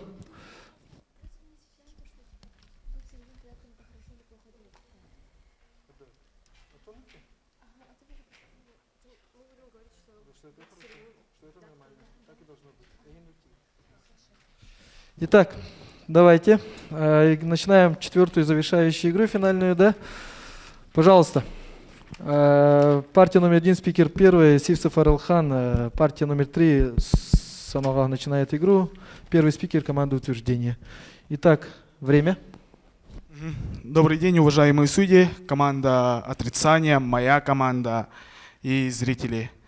Мы партия номер 3 Самого. Я первый спикер Сивцев Аралхан, второй спикер Ефремова Сардана, третий спикер Баишев Руйдан. Сегодняшняя тема для обсуждения – это Якутия, сырьевой придаток Российской Федерации. Действительно, данная тема является очень актуальной, так как 100% неясно, Якутия является сырьевым придатком Российской Федерации или нет. Но наша команда считает, что Якутия является сырьевым придатком Российской Федерации. Перед началом разрешите внести понятие для раскрытия полной картины. Придаток – это дополнение к чему-либо, не имеющий самостоятельного знания. Сырьевой – это сырой материал, предназначенный для дальнейшей обработки. В данном словосочетании «сырьевой» имеет значение обработанные природные ресурсы. То есть смысл такой – дополнение необработанных природных ресурсов, не имеющих самостоятельного знания. Якутия – это Республика Саха-Якутия, самый большой по площади субъект Российской Федерации, с его национальным народом и предприятиями. Правительство Республики Саха-Якутия планирует, что наш регион специфичный и является одним из основных поставщиков сырья. Республика Саха-Якутия является одним из крупнейших поставщиков драгоценных камней и металлов в Российской Федерации. В настоящее время на территории республики реализуется ряд крупных инвестиционных проектов: строительство газопровода «Сила Сибири», обустройство Чаиндинского месторождения, освоение Верхнемунского алмазного рудного поля и других. Якутуголь – одна из крупнейших угледобывающих компаний России. В ее состав входят 3 горных предприятия: разрез Нерунгинский, разрез Кангаласский и шахта Джаберики-Хая. Здесь официально зарегистрировано 1823 месторождения 58 видов минерального сырья. Наиболее важными являются месторождением алмаза 82% запасов России, Суримы 82%, урана 61%. Также на долю республики приходят 47% разведенных запасов угля, 35% природного газа и нефти Восточной Сибири и Дальнего Востока. Хочу подметить лидеров по добыче ископаемых – это Алроса, ЯТЭК, Газпром и проект «Сила Сибири». Наш первый аргумент – действительно сырье в Якутии добывается. И давайте перечислим: алмаз, газ, нефть, золото, серебро, железные руды и так далее.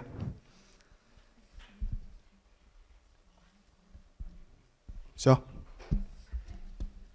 Хорошо, отличное начало. Так, пожалуйста, третий спикер. У вас перестановка, да? Итак, время. Вопрос такой. Мы все знаем то, что многочисленные наши ресурсы уходят в другие страны, города, и для нас ничего не оставляется, и мы для себя ничего не делаем. И хотелось бы спросить, какая выгода для нас есть в этом? Ага, спасибо за вопрос. Мы получаем 1 миллиард 78 миллионов. Все, что добывается в Якутии, это наш.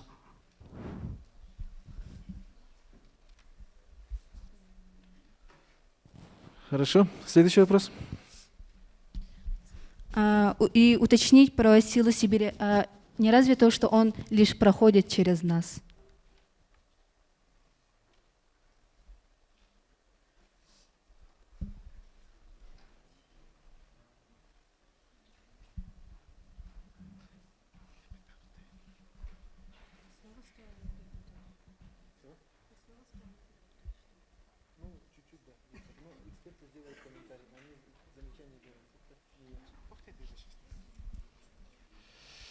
«Сила Сибири», повтори, пожалуйста.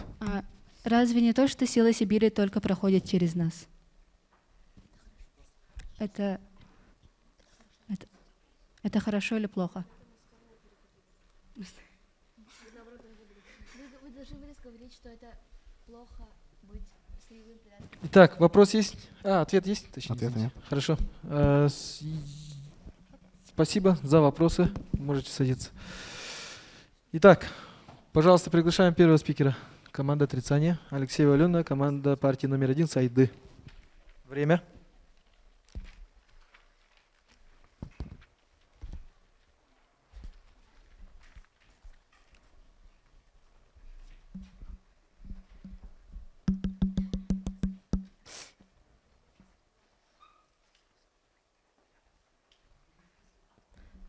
Ага. Добрый день, многоуважаемые оппоненты, судьи, таймкипер, жюри и мои сокомандники, ну, также зрители. Меня зовут Алексеева Алена, я первый спикер команды «Отрицание». Прошу представить нашего второго спикера Гоголеву Айлину.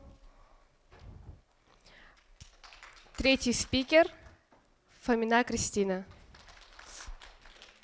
Наша тема – это Палата считает, что для Якутии быть сырьевым придатком Российской Федерации хорошо и выгодно, потому что актуально сейчас Россия начинает интенсивно развиваться в дальневосточном регионе, где главной составляющей является Якутия. Она занимает 5-ю часть всей территории Российской Федерации и практически равна Индии при населении всего около 1 миллиона человек. В республике расположены крупнейшие месторождения газа, нефти, алмазов, золота, земельных металлов, урана, угля и других, добыча которых служит прогрессу. Прогресс и есть развитие. Есть такая пословица: газ батюшка, нефть матюшка, которая произошла в 20 веке.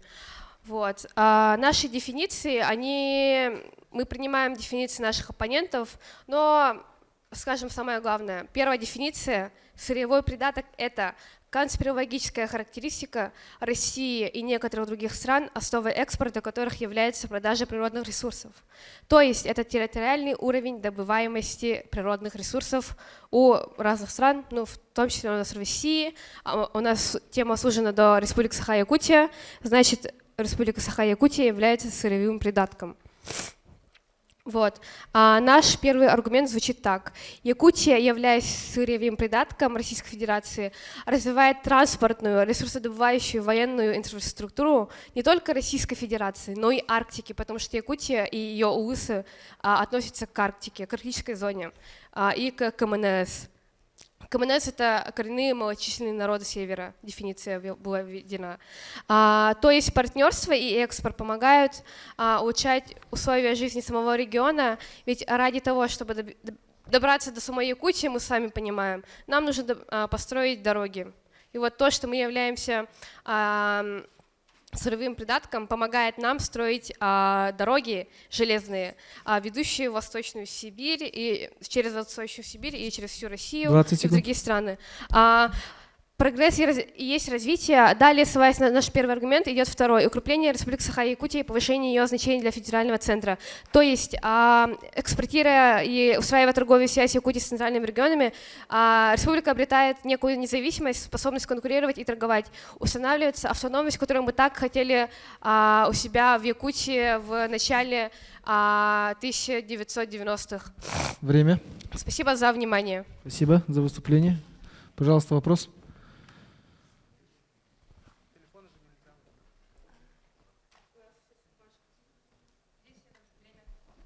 Пожалуйста, время. Третий спикер. Пока. Добрый день. Добрый день, я Байшев Рейдан, третий спикер. Хотел бы спросить вопросы у первого спикера.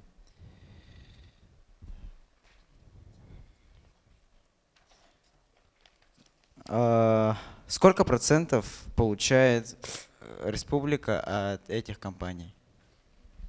От каких компаний? Ну, то есть от компании Алроса. Хорошо, мы поняли. Алроса сама по себе, она создает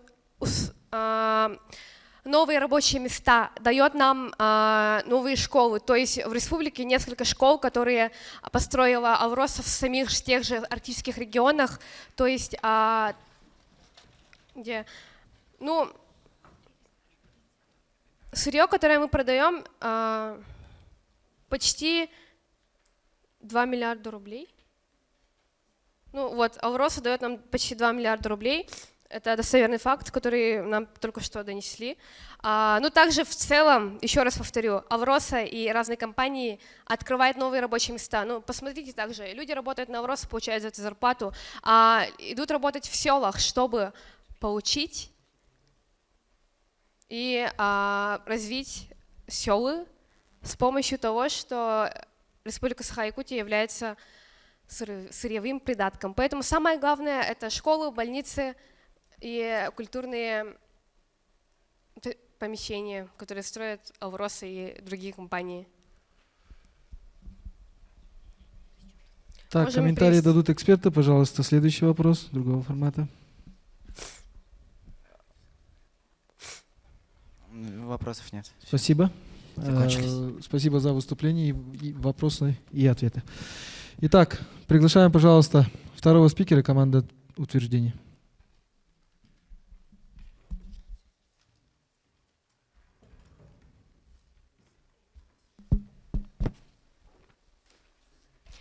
Добрый день, уважаемая команда отрицания, моя команда, зрители и судьи. Я второй спикер команды утверждения Ефремова Сардана, третьей партии «Самого». Мы собрались сегодня, чтобы обсудить очень важную и актуальную тему наших дней, а именно, является ли Якутия сырьевым придатком Российской Федерации. Первый спикер команды утверждения привел аргументы, что четко формирующие линию нашей команды. Позвольте мне доказать, что эти аргументы достоверными фактами. Аргумент первый. Да, мы являемся сырьевым придатком Российской Федерации. Ситуационный центр главы Республики Саха-Якутия утверждает, что индекс промышленного производства за январь по октябрь 2021 года составляет 121%. По видам деятельности добыча полезных ископаемых 123%. То есть в нашей территории откачивается 1 миллиард 78 миллионов тысяч рублей. Рост в этом году составляет 68,5%. И эта цифра с каждым годом увеличивается. Аргумент второй. Лесоматериалы хвойных пород за январь по октябрь 2021 года произведено 221 тысяч плотность кубических метров, что составляет 66% от установленного задания на производство 336 тысяч плотность кубических метров по данной продукции. Уголь каменный и бурый. За январь по октябрь 2021 года произведено 20 738 тысяч тонн, что составляет 70% от установленного задания на производство 29 318 тысяч тонн по заданной продукции. Нефть сырая. За январь по октябрь 2021 года произведено 14 244 тысяч тонн, что составляет 100% от установленного задания на производство 14 251 тысяч тонн по данной продукции. Газ горючий. За январь по октябрь 2021 года произведено 10 753 миллионов кубических метров, что составляет 110% от установленного задания, что производство 708 миллионов кубических метров по данной продукции. Все.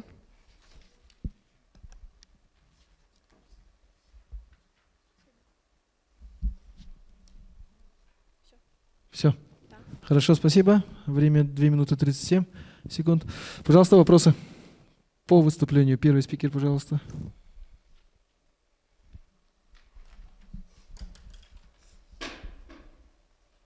Можете, пожалуйста, повторить, сколько Якутия в минерально-сырьевом потенциале России процентов добывает алмазов? Сколько процентов алмазов добывается в Якутии?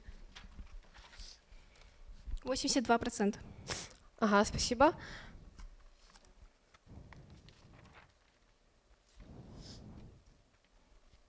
Что вы думаете насчет риска снижения влияния России без статуса сырьевого придатка Якутии?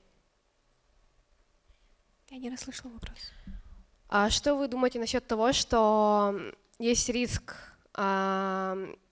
снижения влияния Якутии по России, и когда это, по-вашему, может произойти, и каким образом?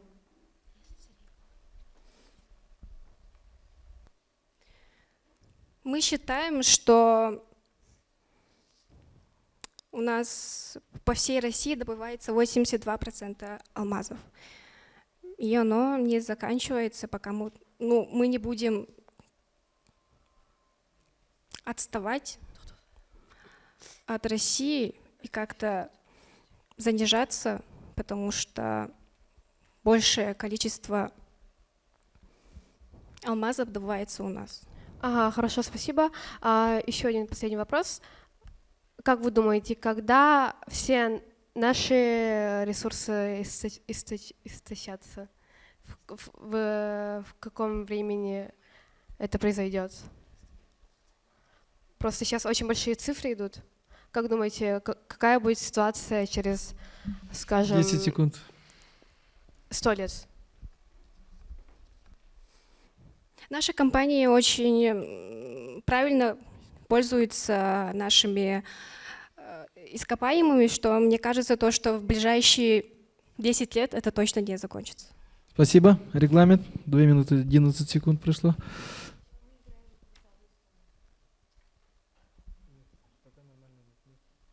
Спасибо. Так, приглашаем, пожалуйста, второго спикера. Команда отрицания.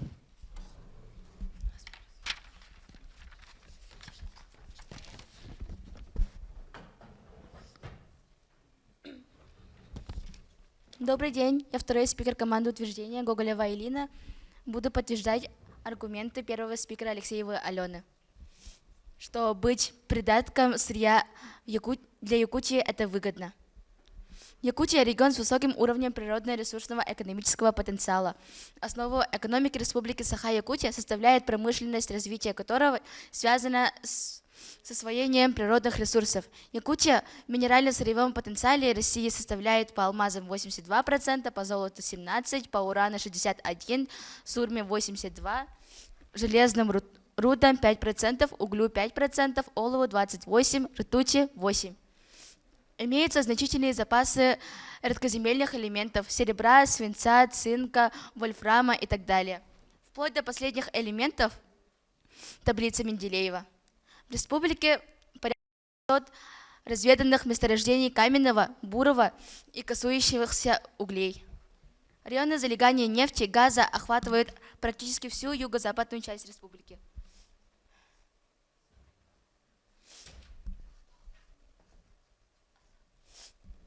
Если Якутия перестанет экспортировать ресурсы, прибудет страшное будущее, которое ждет Дальний Восток, Арктику и Российская Федерация в целом.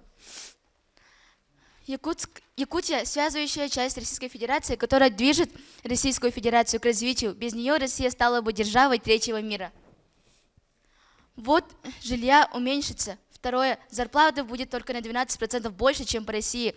Численность населения макрорегиона в лучшем случае стабилизируется на некоторое время, а потом снова значительно спадет. Вывод 1. На сегодняшний день наш экспорт имеет выраженную сырьевую направленность в Российской Федерации и во всем мире. Этим мы доказываем аргумент 1 – развитие Дальнего Востока, и аргумент 2 – влияние по России. Здесь мы можем взять силу Сибири, в котором Якутия является первым источником нефти. Все, вопросы? Спасибо. Время 2 минуты 16 секунд. Так, вопросы, пожалуйста. Первый спикер команды утверждения. Добрый день. Я первый спикер команды утверждения Сивцев Арлхан. Мой вопрос. При чем тут выгода? Я не расслышала, можете сказать? При чем тут выгода? Во-первых, Российская Федерация развивается, то есть с экспорта наших продукций, сырья, увеличивается капитал Республики Саха-Якутия, и при этом увеличивается капитал еще Российской Федерации.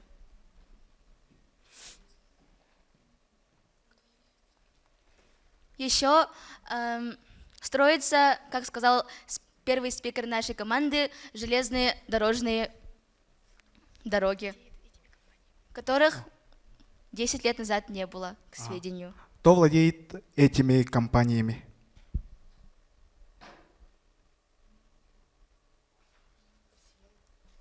россияне.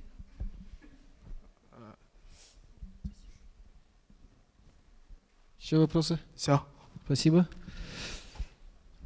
Итак, завершающий Спасибо за круг. внимание. Пожалуйста, приглашаем третьего спикера команды утверждения.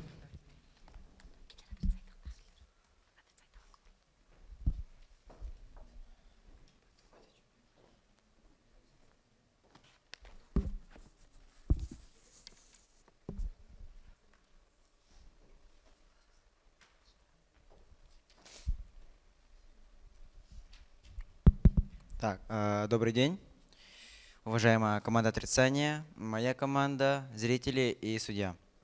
Так, я третий спикер третьей партии самого Байшев Руйдан. Сегодня прошла очень живая дискуссия по теме Якутия, сырьевой придаток Российской Федерации. И мы считаем... Так, можно сделать вывод о том, что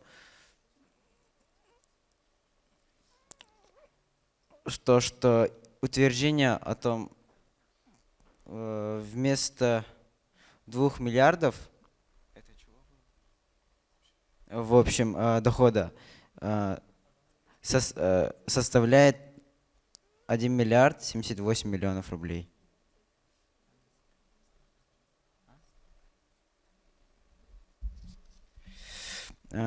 Точкой столкновения я вижу то, что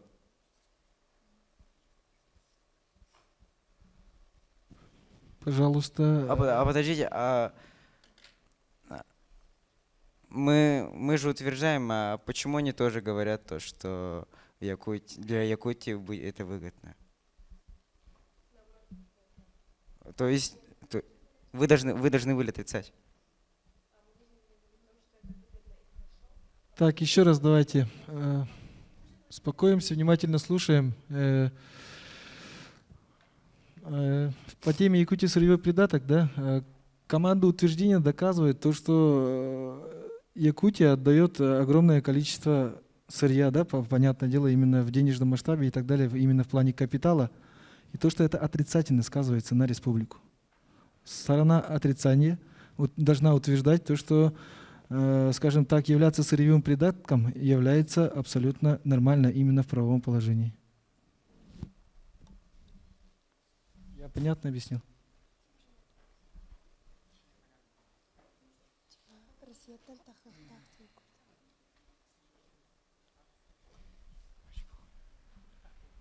Все, спасибо за внимание. Пожалуйста, третий спикер команды отрицания.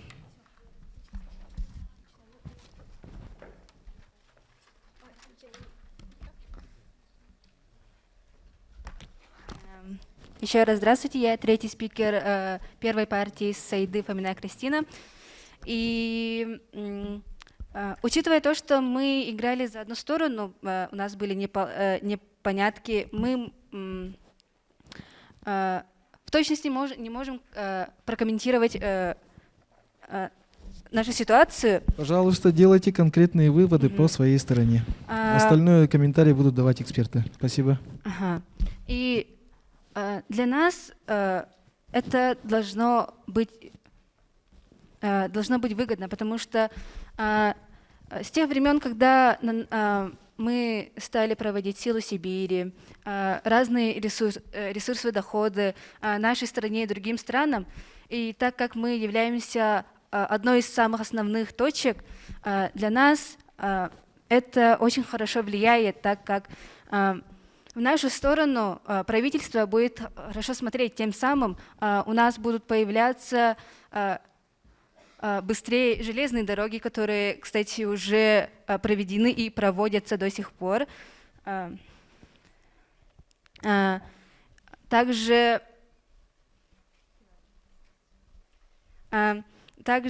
много других аспектов, то, что у нас уже начинается... Мы двигаемся быстрее, чем остальные республики и области в этой сфере. Области столкновения у нас то, что Якутия развивает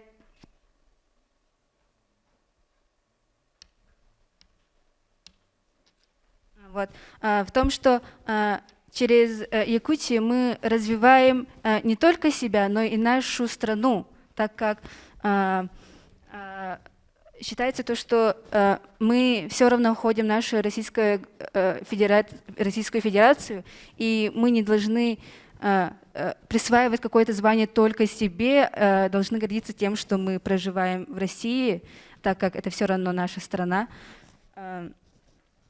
И мы даем толчок тому, что Россия выйдет в первые стройки мировых топов.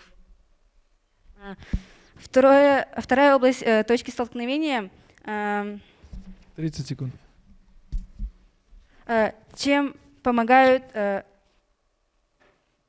же помогает нам сырьевой придаток? Нам помогает, как я говорила, мы говорили то, что для нас это становится выгодно, и эту выгоду мы делим и на себя, как на Якутию, и как на Россию.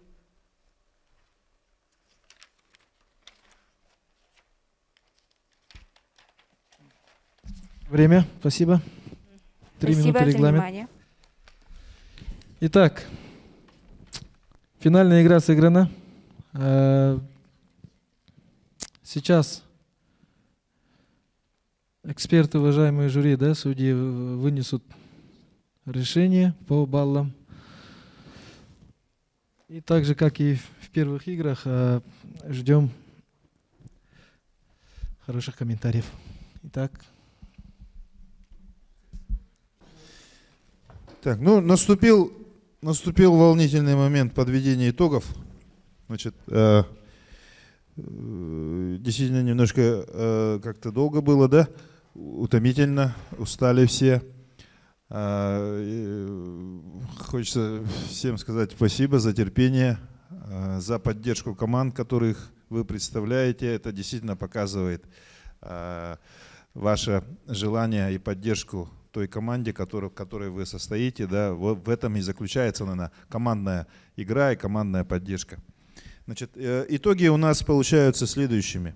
3-е и 4-е места, да, у нас. 4-е место команда номер 4 Сарел. Значит, она 285 очков взяла. 3-е место команда Алгыс. Вторая команда 296 очков. 2-е место занимает команда номер 3 Сомого. 319 очков. И команда лидера у нас получается команда Сайды. 343 очка. Кроме этого, поздравляем, значит, команду победителей. И хочется отметить, вот у нас здесь был момент, да, мы должны были выбрать лучшего спикера, да. Ну, посовещавшись с коллегами, мы пришли к выводу, что лучшим спикером сегодня в нынешних дебатах 2021 года у нас стал Григорьев Юрий.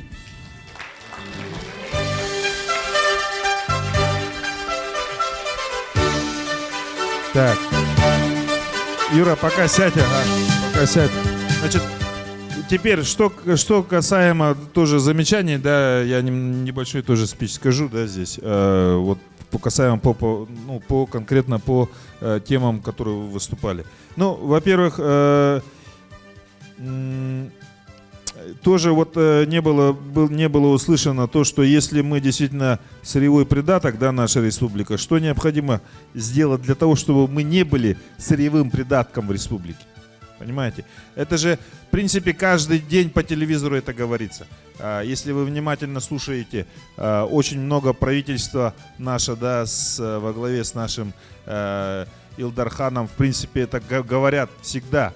Просто надо немножко слушать. Конечно, тематика затронута была, вы ее посмотрели, изучили, но так поверхностно, да, и не углубились в тему. Вот это вот немножко огорчает. Были предложены какие-то цифры, данные, да, но это такая сухая статистика, которая, ну, ничего не говорит. Поэтому на будущее, смотрите, если будете говорить о конкретной какой-то тематике, уже в более, может, большей аудитории, да, с более умными людьми, да, поэтому более, я призываю вас более основательно готовиться к этим темам. Потом, очень мало было эмоциональных выступлений сегодня, да, это надо отметить, потому что, ну, это же праздник, это шоу должно быть, шоу. Что такое шоу, знаете, да? Это должно быть весело, маскарад, поддержка, музыка, барабаны, трубы и так далее. Этого не было почему-то сегодня, да? Но, может быть, пандемия, да, ковид мешает нам это все сделать, да, но, тем не менее, хочется такое замечание сделать. Но я думаю, это общее сегодня наше настроение такое немножко серое, да, в связи с мировой ситуацией. Но надеюсь на будущее, что это будет у нас исправлено. Потом, ну, свое субъективное мнение хочу добавить, что Якутия действительно является сырьевым придатком. Здесь спорить нам не надо, да, но при этом мы знаем, что сегодня наше правительство, опять же, да, наши умные дяди и тети в правительстве всегда думают о том, чтобы мы перестали быть этим сырьевым придатком. Поэтому вы должны были сказать, наверное, да, что основной акцент сегодня идет на развитие IT-технологий, высокотехнологичных каких-то производств, да. Вот как раз ваше поколение, наверное, будет плотно этим заниматься. Развивать какие-то высокотехнологичные, да, ну что именно, я не могу сказать, да, но вот надо выходить из состояния вот этого сырьевого придатка, действительно, это большая проблема. Ну и Якутия у нас при этом всем, что было добывается у нас, да, в основном уходит в федеральный центр в Москву. Это вот факт, и здесь, в принципе, было сказано, но не очень конкретно, да. И, к большому сожалению, сегодня республика у нас является дотационным регионом. То есть при всем том, что мы добываем, сколько было сказано, 89% алмазов, да, там сколько-то 60-70% золота и так далее, Якутия является дотационным. То есть мы все равно идем с протянутой рукой федеральному центру и просим денежку на больницы, школы, зарплаты там и так далее, и так далее. То есть это факт. И вот эту ситуацию, наверное, ваше поколение потом, когда уже вы вырастете, станете взрослыми дядями и тетями, да, наверное, вам предстоит еще ее решать, эту задачу. Ну, а так, в принципе, дебаты прошли успешно. Я поздравляю победителей. Искренне мы поздравляем всех участников, всех наших 4 команд. Я уверен, что на выборах, которые у нас состоятся завтра, да, будет голосование, и действительно электорат выберет достойную смену, да, достойного нашего президента, нашей горячо любимой гимназии. Еще раз спасибо, поздравляю.